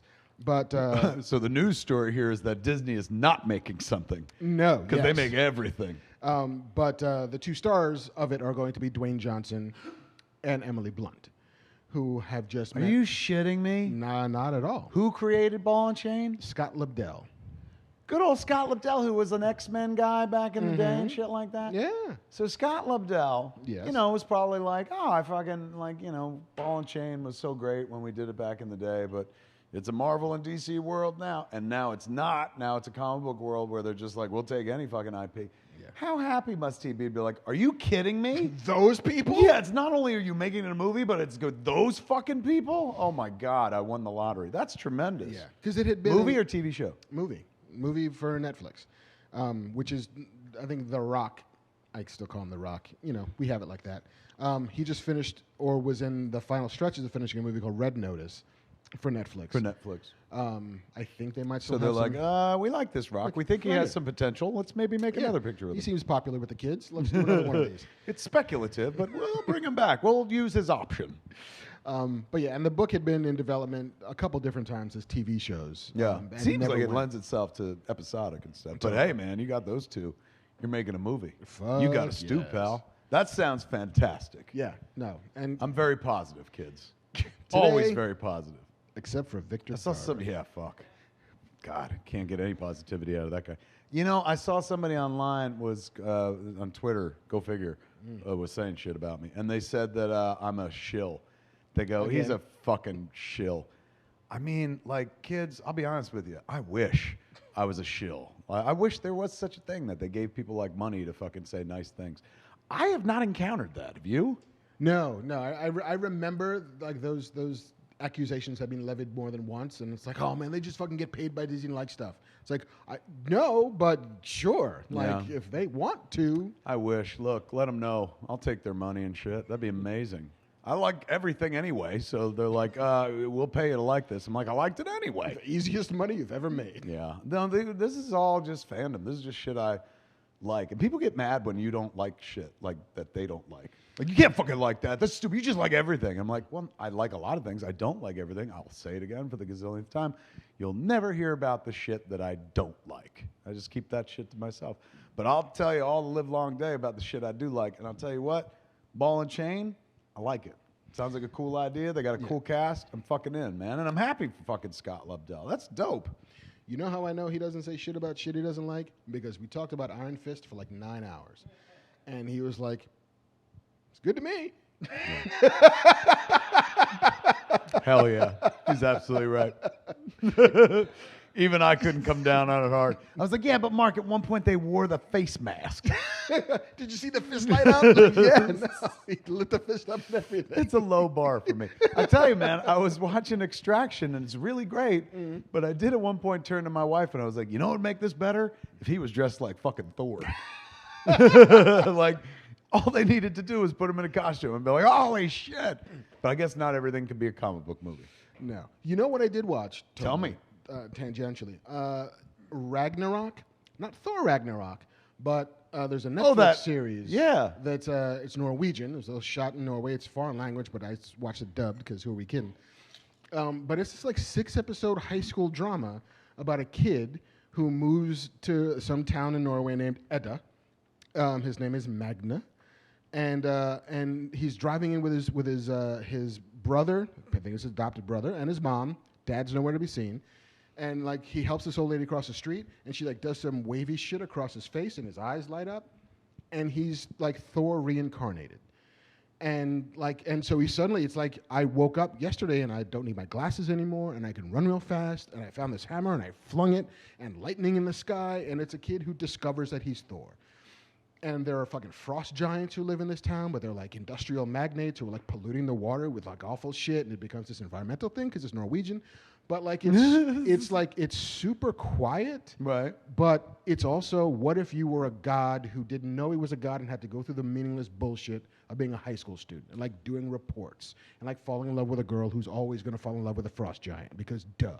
You know, and your younger brother, who's a bit of a fucking troublemaker and has like jet black hair. No. Who's named like Luditz or something like that. Who's like always fucking, he fucks with you to fuck with you. Right. And it's these little tiny glosses on Norse mythology. And I found it so fucking charming and like moving at times. How many eps? 6 1-hour eps. 1 hour eps? Yeah. You know, like it's... What's it called? Ragnarok? Ragnarok, yeah. Like super digestible. And like, it's always interesting watching something as mundane as high school life through the prism of somebody who's not American. Right. It's like how mundane Norwegian high school life is. Like, God, we go to eat the same fish again. I hate this fucking place. This is awful. But now you can throw a hammer. Yeah, now I can. What kind of hammer? It was like a fucking workman's hammer. It wasn't a big Like ass a regular thing, hammer? but yeah, It it was like a little baby sledgehammer. Yeah. I'm in, man. That sounds dope. It's I'm glad that you watch shit that I don't. It was just we were flipping fucking Netflix as one does. Like, what is that? Huh? We watched a little trailer that automatically spools. Like, fuck it, 6 episodes? Let's do it. Do you think fucking Disney at one point was like, we're gonna sue their fucking asses off, and somebody was like, their shit predates your shit. Yeah. Like what? Actually, it's like mythology. They're actually Norse. You can't copyright Thor. Like, we can try. They believe in this. Yeah. This can't ain't call it- Marvel Comics. This is their fucking faith, you idiot. Yeah, we can't call it Mjolnir. I don't think. I think Mjolnir. That's Mjolnir is theirs. I think Marvel. Mjolnir was a Marvel. You know. Do you think you can get away with the show in America, but instead of it being Thor, he finds out he's Jesus in high school? Or would people be like, you can't fucking... I think Netflix did a Jesus show was called... never a teenager. Yeah, they did a show called Messiah on Netflix, which is about this second coming and what would happen on Earth if suddenly Jesus came back. Was there a fucking devil? I never Was it watched like Final Conflict? Where he's like, disciples of the watch! Remember that shit? Oh, that was so fucking metal. All right. Yeah, so anyway, moving on. Speaking of comic books from the 90s that are now suddenly becoming movies, did you ever read Prophet by Rob Liefeld? No, but I'm familiar with the book. Yeah, I mean, he's a DNA-enhanced super soldier who was placed into cryogenic freeze for a future mission, only to awaken prematurely in the present, searching for a mission that does not exist. And then a ruthless berserker must find his humanity. Okay. We created it in 93, I think. But it was out of the Youngblood Extreme universe. Ooh, you need more Thank water. you. Muscly guys, no feet whatsoever. Pretty much. Lots of bandoleros and pouches and pockets and little places to tuck things. And They're making a movie. feature film. Feature film. Where? Company's called Studio 8, I believe, which has a deal at Sony, perhaps. I don't know. I'm just making that part of it. Let me tell you something. I know a little bit about movies, Mark Bernard. Yes, sir. They're fun. This will make a fun one. Wow, good for him. Another fucking 90s kid coming back with a Yes. vengeance, man. Fuck, man, it pays to be a comic book guy from the 90s right now in the fucking present. It Good does for indeed. Scott Lobdell. Good for fucking Rob Liefeld. Yeah. And it's being adapted by Mark Guggenheim, who did... We know Mark. We do know Mark. Mark was my boss once. That's right. You worked for Mark. On I what? did. Carnival Row. Carnival Row. That's Yes. right. Holy crap, man. So yeah, he's of the Arrow and Troll Hunters and Legends of Tomorrow and all of that fame. Thank you. When is and we know where it's going? Sony. probably. I think so, but that could be premature. What was that for? Was it an image book? Yeah. Yeah. Part of the Extreme universe. Happy for those 90s cats. Those 90 cats. Those 90s cats. Good for him. Good for Rob Liefeld. He's having a fucking big old minute, right? hell Like yeah. Deadpool and fucking Deadpool 1 and 2. I think X-Force showed up for a minute. I think he sold his Extreme universe to Netflix. I think Did he? He was one of those cats? he was one of those cats who just Netflix wanted to buy Like a Mark comic book Miller? universe, and yeah, it's like, all right, we'll buy yours. Great. Fucking A. Um, I got anybody want to buy a Views universe? Comes with a few characters. I'll throw in Jay Muse. if you feed him. What else we got, Mark? Tom Cruise. Yeah! The Now there's a movie star, ladies There's a and movie gentlemen. star who has never found a challenge he wasn't willing to throw his body at full speed. No doubt. Is trying to figure out, he and Elon Musk's SpaceX are reportedly working on a project with NASA that would be the first narrative feature film, an action adventure, mind you, to shoot in actual fucking outer space.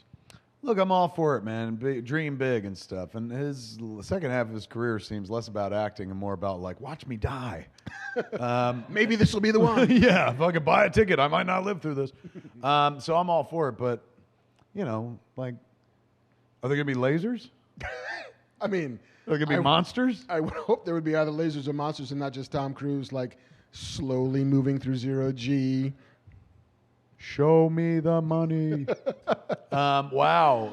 I watched that movie I heard recently. about this week, but here Yeah. is Chris McQuarrie doing it? So far, nobody but Tom Cruise and Elon Musk are mentioned.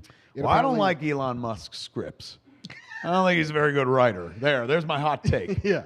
But I'll go if it's, he teams up with Chris McQuarrie. Did you see that last fucking Yeah, and they're shooting, or they had been shooting two of back them to back. back? He made a hell of a fucking Mission Impossible, and that's like the 98th one in the series. So Yeah. like to be good this late in the game, like He keep that directed guy the around. last two of them. He did the last two, right? Yeah.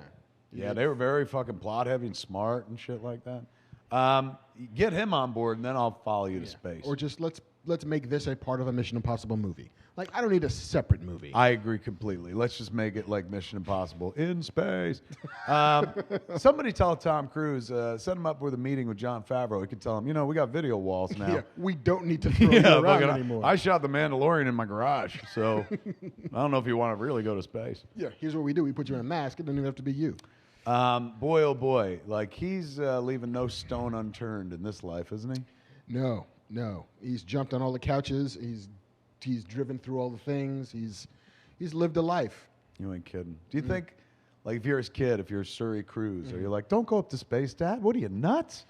You might die up there. It's like, She's where are like you the now? little girl in The Exorcist. You're going to die up there. He's like, what? She pisses the floor. I would be terrified. I would say, if my dad, who was a postal worker, had said, son, I'm going to space to do this job, I would have been like, Dad, don't go. You'll die up there for sure. It's a bad idea. Somebody else can do that. You're not trained for this. I also don't think there are any mailboxes in space, so I don't even know what the fuck you're talking about. Who are you delivering mail to, and what don't we know that you do? I'd be, if I was this kid, I'd be like, all right, it's one thing you want to tie yourself to a fucking plane, but like, Yeah. come on with the space. Yeah, what's the fucking point? Yeah. Did you see, speaking of space, did you see the trailer for Space Force? I did see the trailer. I mean, fuck. I saw the trailer for Space Force, and then what might have been an actual recruiting film for the Space legit Force. Space Force, and they both were funny. It looks fantastic. I'm so in. But it looks like so, like, because it's like literally like, they do the scene where he's like, Space Force, and he's like, he's like, which? You're going to run. He's like, what? Yeah. No, really, that's the name? I look forward to it, man. Yeah. No, I Steve like Greg Carell. Daniels. I like And it's got Lisa Kudrow in it. Fucking love her. Hell yeah. And it's got Kokomo, apparently. Yeah, the Kokomo song. That was fine. I wasn't like, ah! Some people thought that part was very funny. I thought all of the rest of it was very, very funny. And I thought it was shot really well, too. Yeah. No, it looks great. I'm on board. Yeah, I'm totally. I mean, I'm not joining the Space Force, but Is I'll it watch. Netflix? Yes. I mean, I pay for it anyway, so Yeah, it's free to me. I'm watching the shit out of that. What else we got? Were Moving you right along, diggy doom, diggy doom. were you a Scream fan? Wes Craven's Scream? Not only was I a Scream fan, Mark, I'm a Scream actor. I'm part of the Scream Actors Guild. I was in Scream 3, me and Jay. You're in the Scream universe? Yeah, we're in the Screamiverse. In fact, here's a little fucking trivia story. Me and Jay did a cameo in Scream 3 as Jay and Silent Bob, and we shot at CBS Radford, the studio. And while I was there, when we were done, we shot with the great Wes Craven, of course, who was very sweet. When we were done, I said to Jay, we were walking around the lot, and I was like, this is fucking cool, man. We should do a whole movie where Jay and Silent Bob are on like a movie studio lot. And lo and behold, then we went and made Jay and Silent Bob Strike Back not too long after that. And guess who I put in my movie as a cameo? Wes Craven. Wow. Life's like that, kids. It's a one big fucking square. No, circle. The wheel in the sky keeps on turning. Just like Journey told us. They also said, don't stop believing. Yeah. I like Scream very much. In speaking to Rotten Tomatoes to push another project, the Canadian drama Castle on the Ground, starring Neve Campbell, Neve Campbell revealed that she's in discussions about joining a new Scream. Why wouldn't you? You know what I'm saying? Like, if fucking Jay and Silent Bob can reboot, you can make a Scream. What would it be? 4, 5? Oh, gosh. 5? Yeah. They've done a TV show. Did they do movies without her? I think there might have been one without her. I think she came back for like 4. Hello, Sydney. Yeah, that's smart. That is a no-brainer to me. I met her once. Yeah. Long time ago when I first moved out to Los Angeles, and we moved into my house, the house I live in now, which was Ben's house. She lived down the road, and she came to a party at our house, and I was like, Was she invited, or did she just stumble in? my wife, she just came. My wife would just throw parties, and it was so crazy because I'd never been that person, and even in New Jersey, we'd never been that person. And like when we moved into that house, we just kind of inherited all the people that used to party with him, and so Jen just kept the fucking party going. And I'll never forget, like one day the fucking front door bell rang and I went to answer it, and there were like 6 people outside, total fucking strangers, and one of them was like, "Holy shit, it's Silent Bob." And I was like, "Hey, how are you?" They're like, "Yeah, man, we're here for the party." And I was like, "Oh, who are you with?" And they're like, "Well, nobody. We just saw that there was a party going on." And I was like, "Oh, it's not that kind of party. We're just gonna let fucking strangers in the house." And they're like, "Oh, all right, man, it's cool." And they fucking left. So strange. But like, Why did I tell that story? Nev Campbell. Nev Who Campbell was one of those. She 5 was people. one of the people at the door. I was like, you're not invited. Is that Nev Campbell? You could come in. Yeah, everybody else, fuck you. You were in party of 5. Get your ass in here. But yeah, I can't imagine that life where like you would just roll up to somebody's house and assume that you could get in. Wouldn't you be scared? Like just just as wouldn't do it. as the potential guest. Like what if I was like, "Yes, come into my house," and I closed the door and I'm like, and they're like, "Holy shit!" And I left the one and I'm like, "Go ahead, run, tell others." And as soon as they run out the door, I'm like, that's what you get for coming to a fucking party you haven't been invited to. I'm going to think carefully the next time Jen's like, "Hey, we're having a get together at the house." Like, "Oh, really?" Yeah, I got my gun. I gotta be honest with you. I stole that last move from Claw, in fucking in Black Panther, where he's like, "Go on, run away." Yeah, And he you're fucking fine. shoots the guy in the back. That shit was cold. Yeah. I'll be honest with you. He's amazing in that movie, and it was a real shame that they killed that character off. I would He's watch great. the whole fucking movie about him. Andy Serkis is awesome. He is fantastic. He's so gifted. All right, what else? Yes. So yes, Nev Campbell is in discussions to join the new film. I'm all for this. More of the past. I want all the past to come into the present, Mark. Well, although it'd be way better if we could just go back to the past. Can we do that, Mark? Can we go back to the 90s? As soon as I learn how to fly, and then I can turn the Earth backwards, and we can figure that shit out. Are we sure that's what happened in that scene? No. We got to talk to Dick Donner. Yeah. Get me Garber on line 1. We got to talk to Dick Donner and Victor Garber. Get a Zoom call right now. Yeah. Donner and Garber, private detectives. Victor, your microphone's off. Turn on your mic. He can't You're hear me. muted. Oh my You're God, muted, he's actually Vic. finally doing my podcast, but he won't speak because the microphone's off. Victor, I got to write a sign. Turn on your All microphone. dead inside. Don't hang up in frustration. Oh my God! I missed my chance with Victor Garber on Zoom. So close. Fuck. All right, So what yes. else we got? As had been rumored, and it's not even so much a rumor, we all kind of knew it was true. Taika Waititi gets his own Star Wars. Thank God there's some justice in the world. That guy's talented. I'll watch him do anything and everything, including my wife. So gifted. And fucking that Ragnarok movie, the good one, is not the long-ass series that you were talking about. Not the weird Norwegian one. Yeah, with no stars in it. What are you, crazy? That Ragnarok movie is just fucking beautiful. And what is the Jojo Rabbit? there's that. Of course, everybody seemed to like that. What we do in the shadows. But what was the movie? The elder people, winter people. What was it? Hunt for the Wilder People. Yes, with Sam Neill. Sweet Sam Neill. Some beautiful shit. All right. So what is it? What is he doing?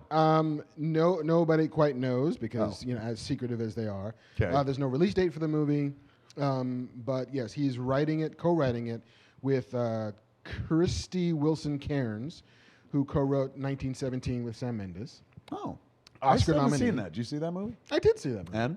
And I liked it. I liked it quite a bit. I think it was on my top 10 list. I don't know what I'm holding out for, man. I got a real fucking bias against World War I. I'm like, fuck that war. Fuck you, war. Yeah, I mean, honestly, like when they were like Wonder Woman set in World War I, I'm like, why? But they did a really good job, so I stopped whining. That also was there for like 13 minutes, and then we moved on.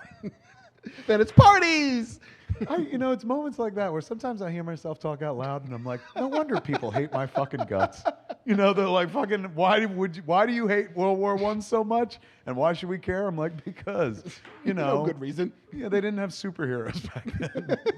Such an idiot. One day I got to grow up. All right, so nobody knows what the story is, but we know he's got a co-writer. We know he's got a co-writer. We don't know the release date because he's got Thor: Love and Thunder that's coming up first. Yeah. He's directing a film called Next Goal Wins for Searchlight. He's doing some cartoons for Netflix, He's right? The doing, Roald Dahl Right, stuff. he's doing 2 like Oompa Loompa Willy Wonka cartoons, and he's also producing a Flash Gordon animated film for Fox.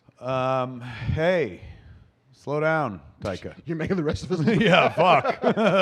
Some of us only got 2 things going on. Jeez. Yeah, Good for him, man. Strike while the iron's hot. Fuck and yeah. nothing's hotter than Taika Waititi. Line them up. Yeah.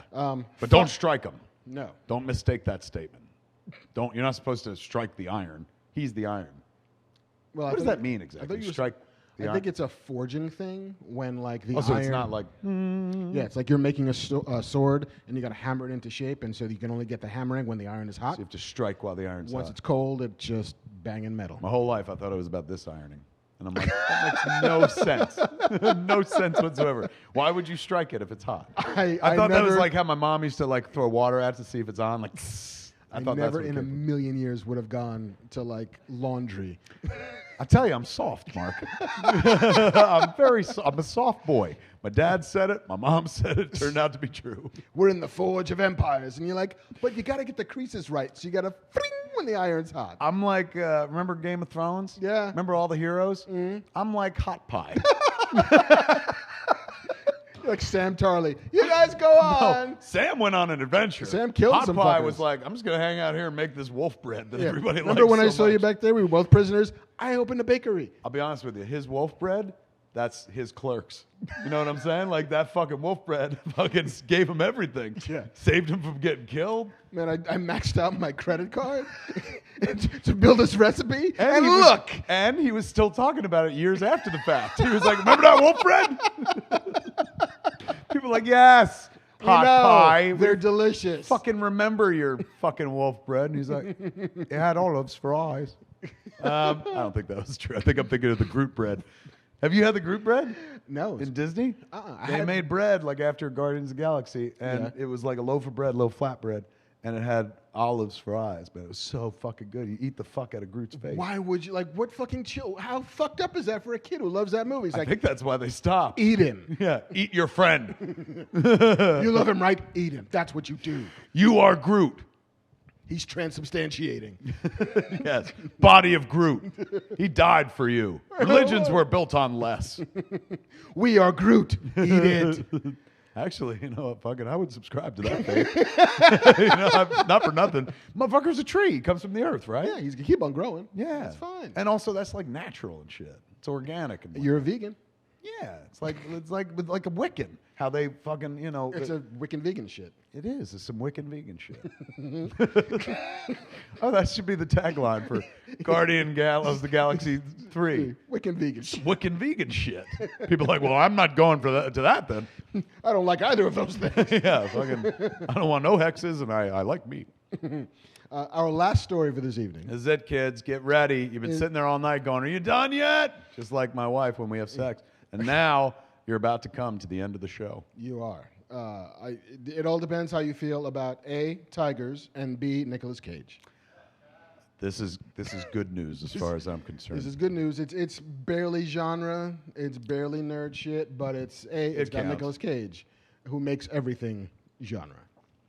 Nicolas Cage is going to get in the cage as Tiger King's Joe Exotic, who's going to star in and executive produce his first ever television series. He's going to executive produce it, too. Yep. And he's never been in a series. He's never been on television I before. mean, well, it's not like there ain't no stigma now. Fucking everybody's on. No, but I remember when I was at the LA Times, I'd assigned a writer, a young buck named Josh Rottenberg, to interview him. Football player? No. Oh. Josh, no, he's the antithesis of a football player. But to interview Nicolas Cage for some, shitty direct-to-video movie that was coming out. Okay. It was like, well, why haven't you done TV, man? Like, you could have been on Mad Men. You could have been on Breaking Bad. You could have... Sopranos. Yeah, I mean, you could have done any of these. All could have been yours if you wanted them. He's like, every now and again they'll come in with a TV thing, and it's really, really good, but, at the end of the day, I'm a movie actor. It's like, and I just do movies. Like, even the shittiest of shitty movies to him is still a movie. And then he watched Tiger King. And he was like, oh, that He guy. was like, I'm breaking my last rule.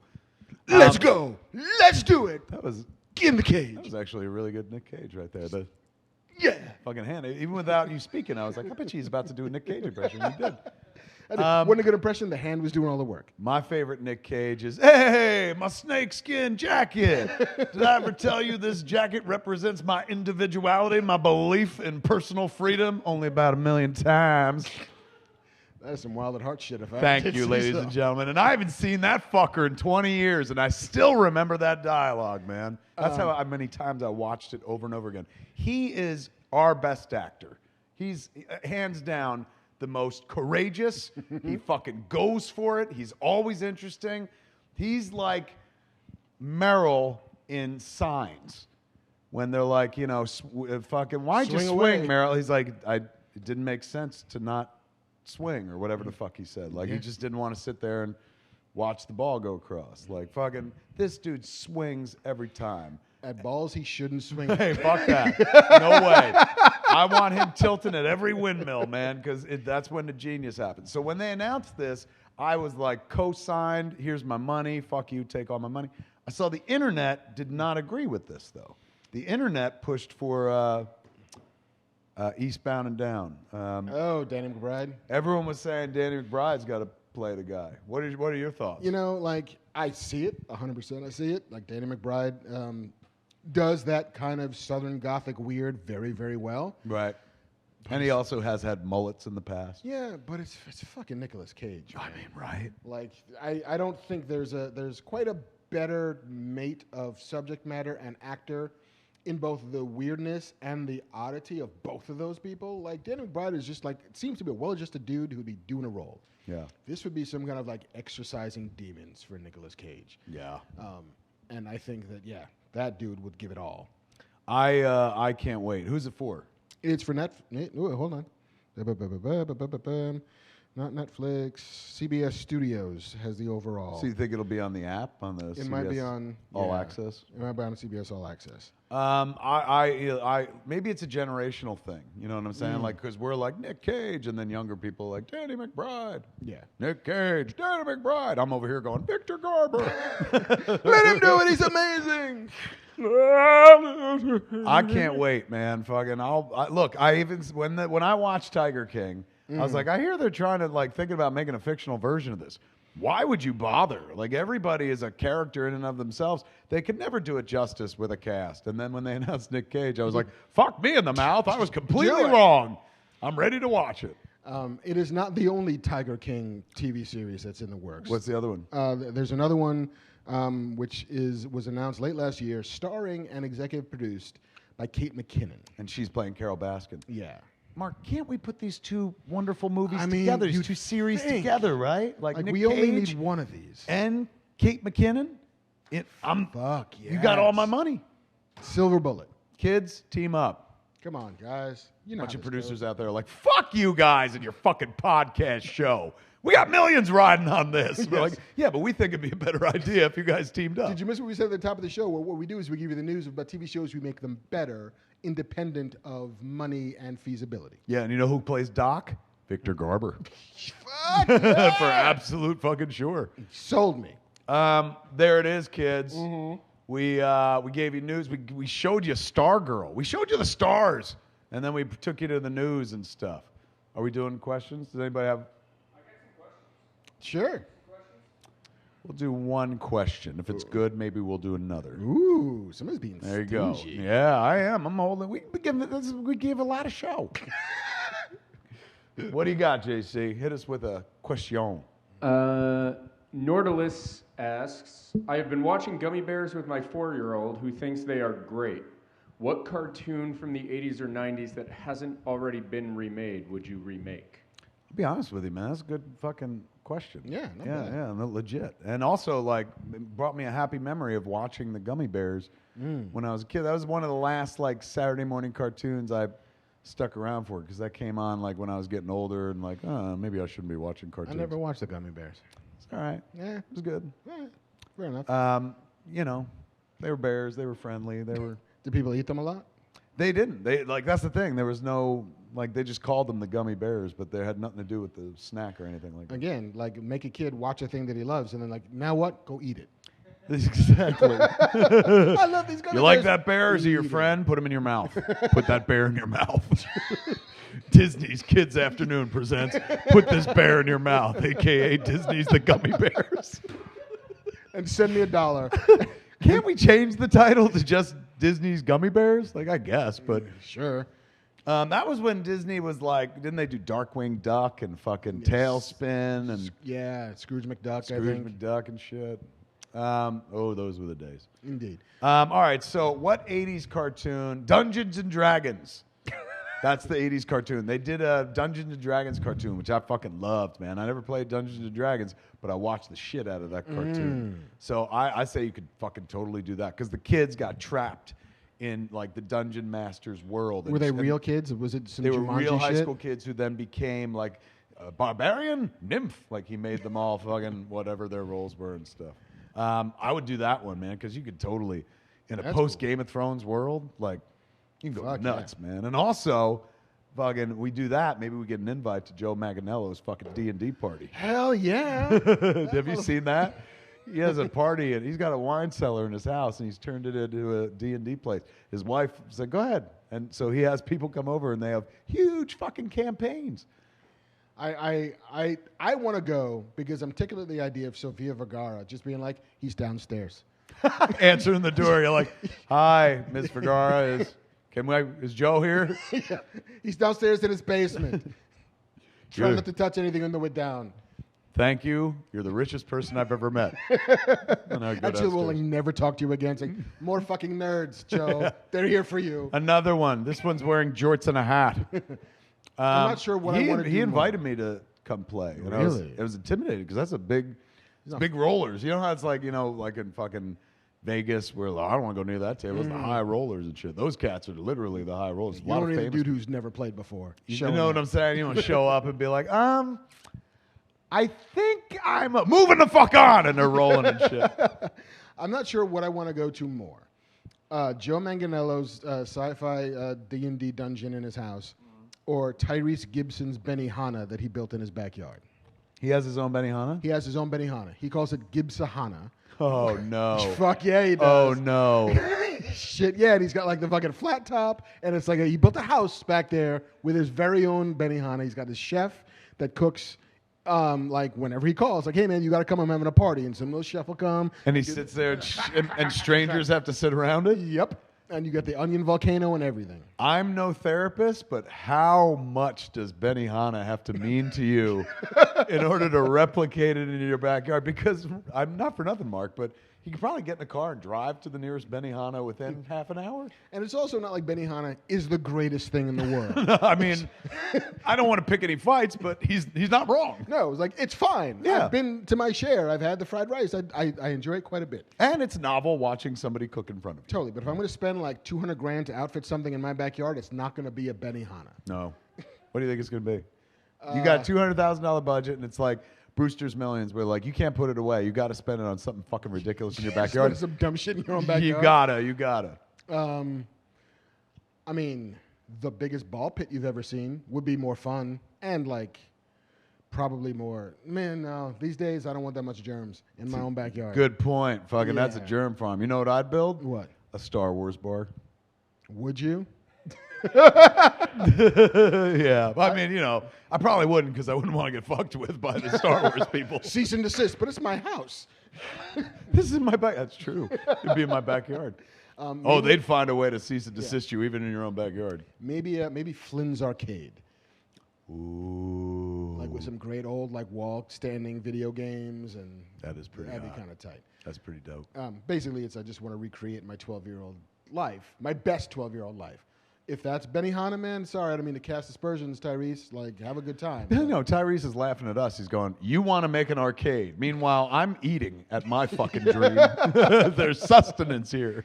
But yeah, if you go online on especially YouTube and search for like Gibsahana, you will see him. He's got one. He's got one. Giving a tour of his That's own how you know backyard. you've made it in life. When you have is it Japanese?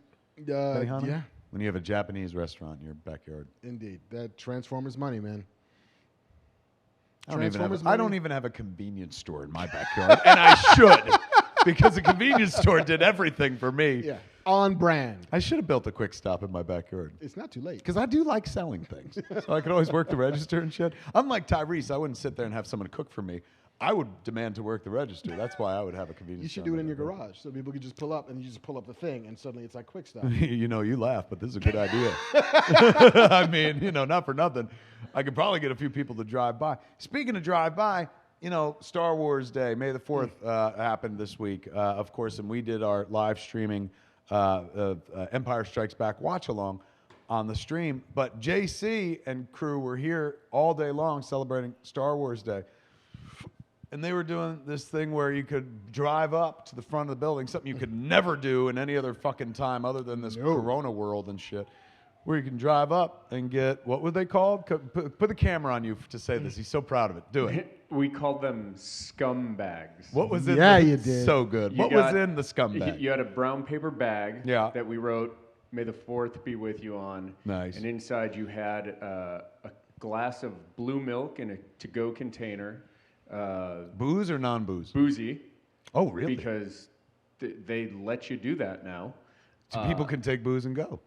Took booze to go. Wait, is that a quarantine thing? It's a quarantine thing. What happens when the quarantine ends? Do you think they're like, no more giving booze to go? I think so. Do you Too think the bad. world's going to be like, fuck you, I'm used to booze to go now. I ain't going backwards. You got a fruit roll-up, a bag of chips, and a Scum and Villainy patch as your prize.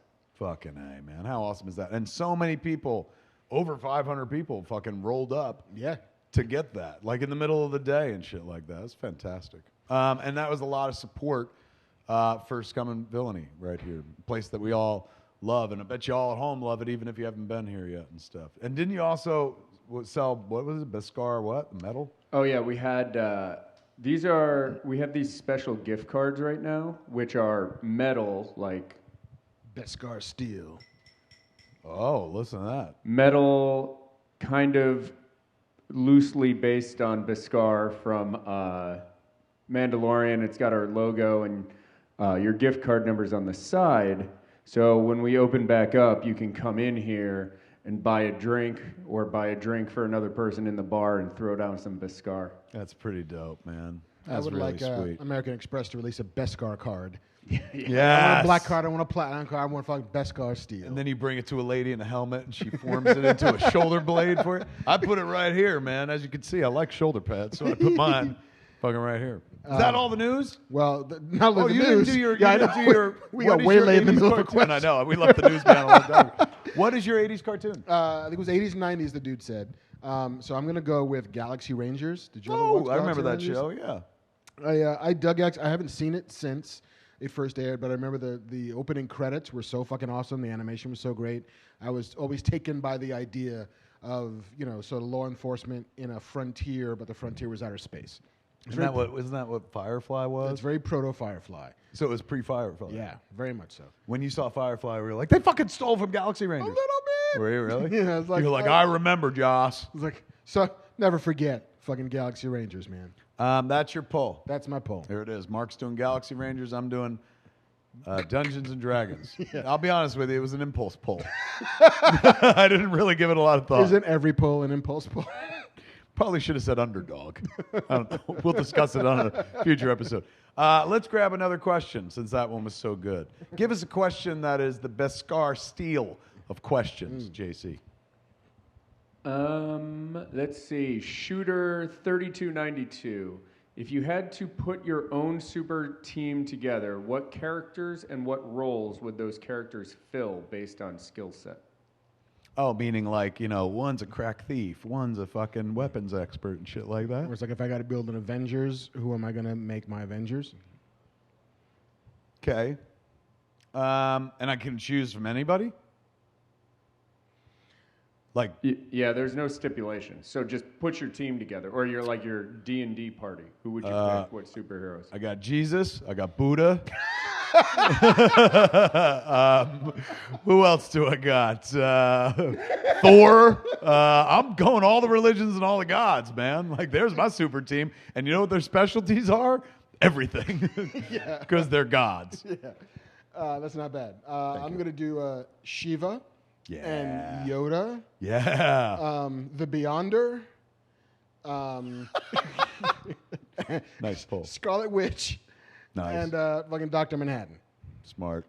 Nobody's beating your team except maybe my team. We fight each other to a standstill. It's like Kinda. Secret Wars.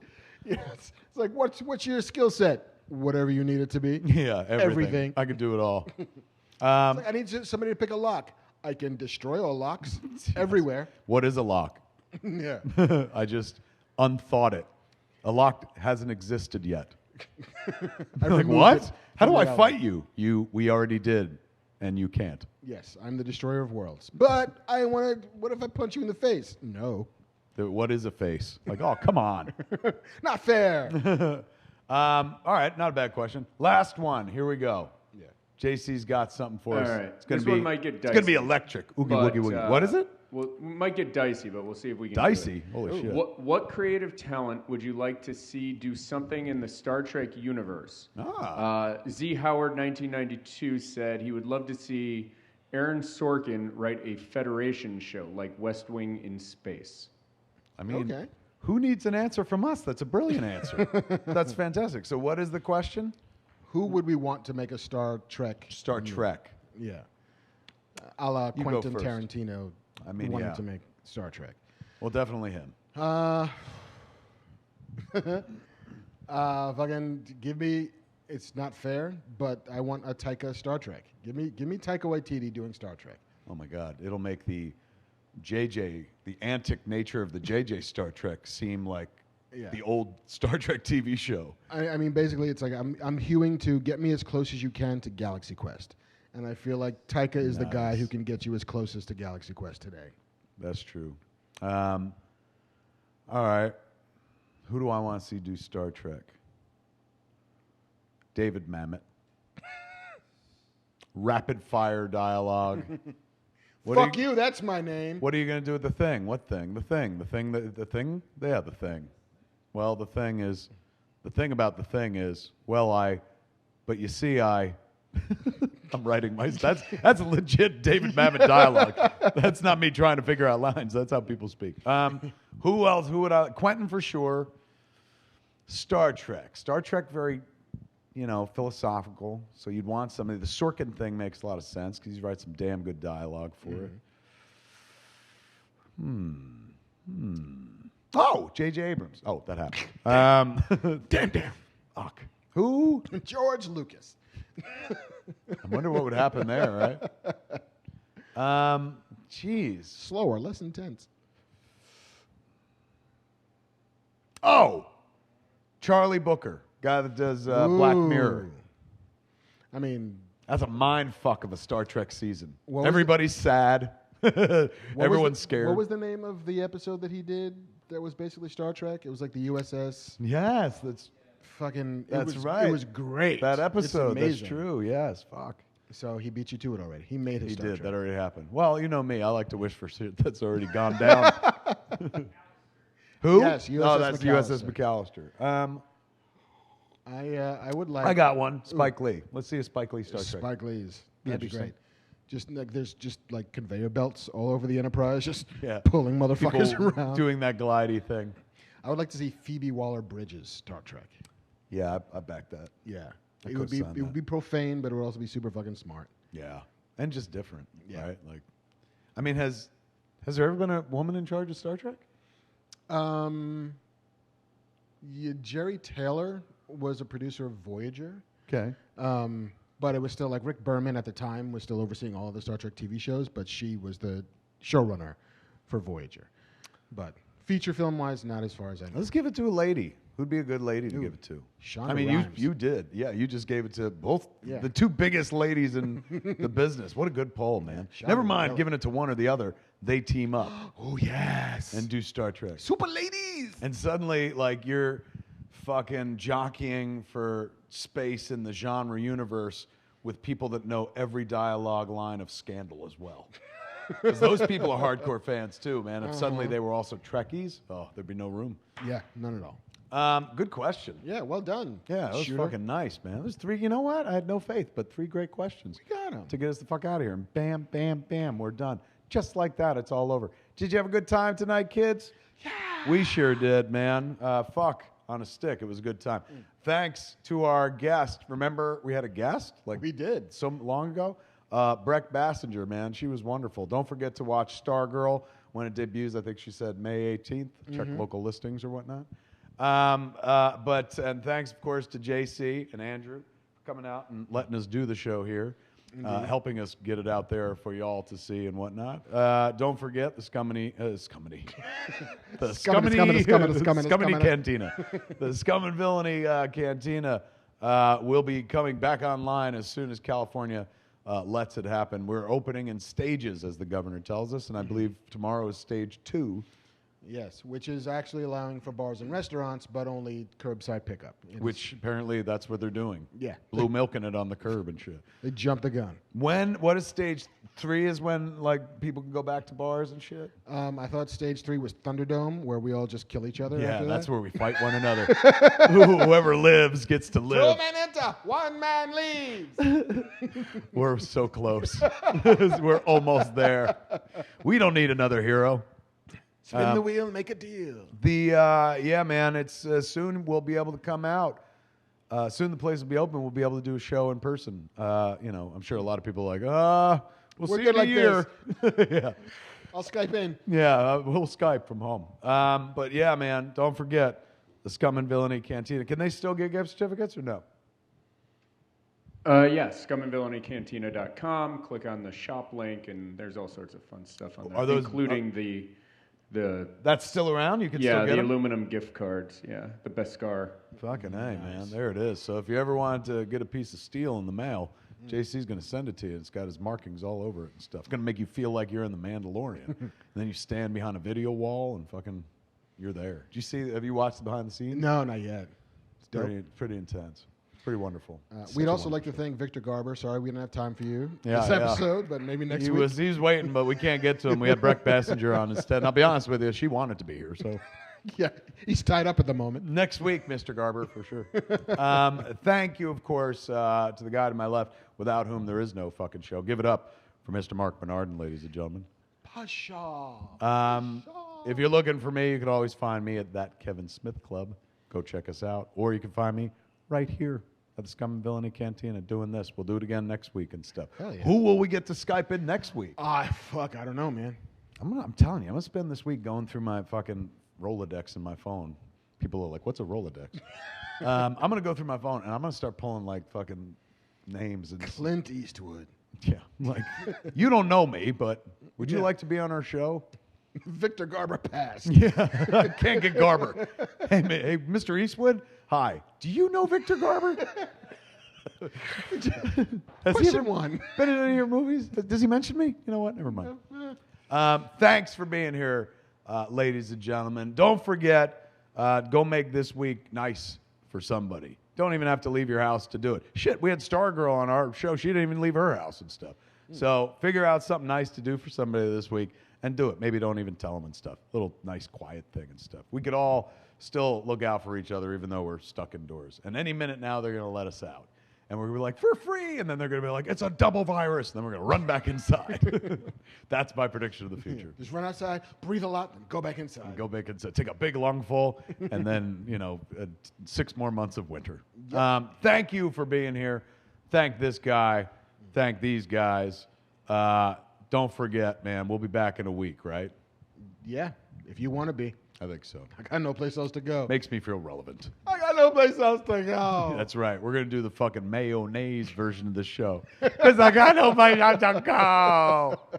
We're just going to do all of Officer and a Gentleman. Remember how fucking Louis Gossett made mayonnaise sound like a dirty word? Because his name was Mayo. He was like, mayonnaise. Like, oh, so much stink on it. He was so awesome. Won an Academy Award. Mm-hmm. He was also awesome in fucking Jaws 3, but nobody gave him any credit. Iron Eagle, Calvin fantastic. Broussard. He was like, this is Calvin Broussard. Him and Watchmen, he better get fucking nods this year. It got nominated for I didn't even fucking get to that point. It's on the Peabody shortlist. I mean, it deserves all the awards in the world, but that cast was wonderful. They should he better get some awards this year. Yeah. He was great. And I was like, oh my God. Forgot how great that fucking dude is. If he does it, nothing is right in the world. Yeah, I agree with him. But everything's right in the world now, kids, because we just went through all the entertainment news we possibly could. And now it's time for us to go, man. Thanks for hanging out with us here on FatMan Beyond. Farewell, Auf Wiedersehen, goodbye to you and you And you and you and you. Bye. I was going to say they were about to get a phone call from the Fox lawyers, and then I just remembered that's a Disney movie now. They're the Disney lawyers. And also, that is a Disney movie. The Sound of Music is always very Disney. It just didn't happen to be Disney, but now it is Disney. Mm-hmm. How weird. It's so crazy. I've been, we're trying to end the show, but I can't. I've been watching Predator versus Maria from Sound of Music. I've been watching so much Simpsons on the Disney Plus app. No bullshit. Go watch from season 13 on. Every other episode, there is a Disney joke.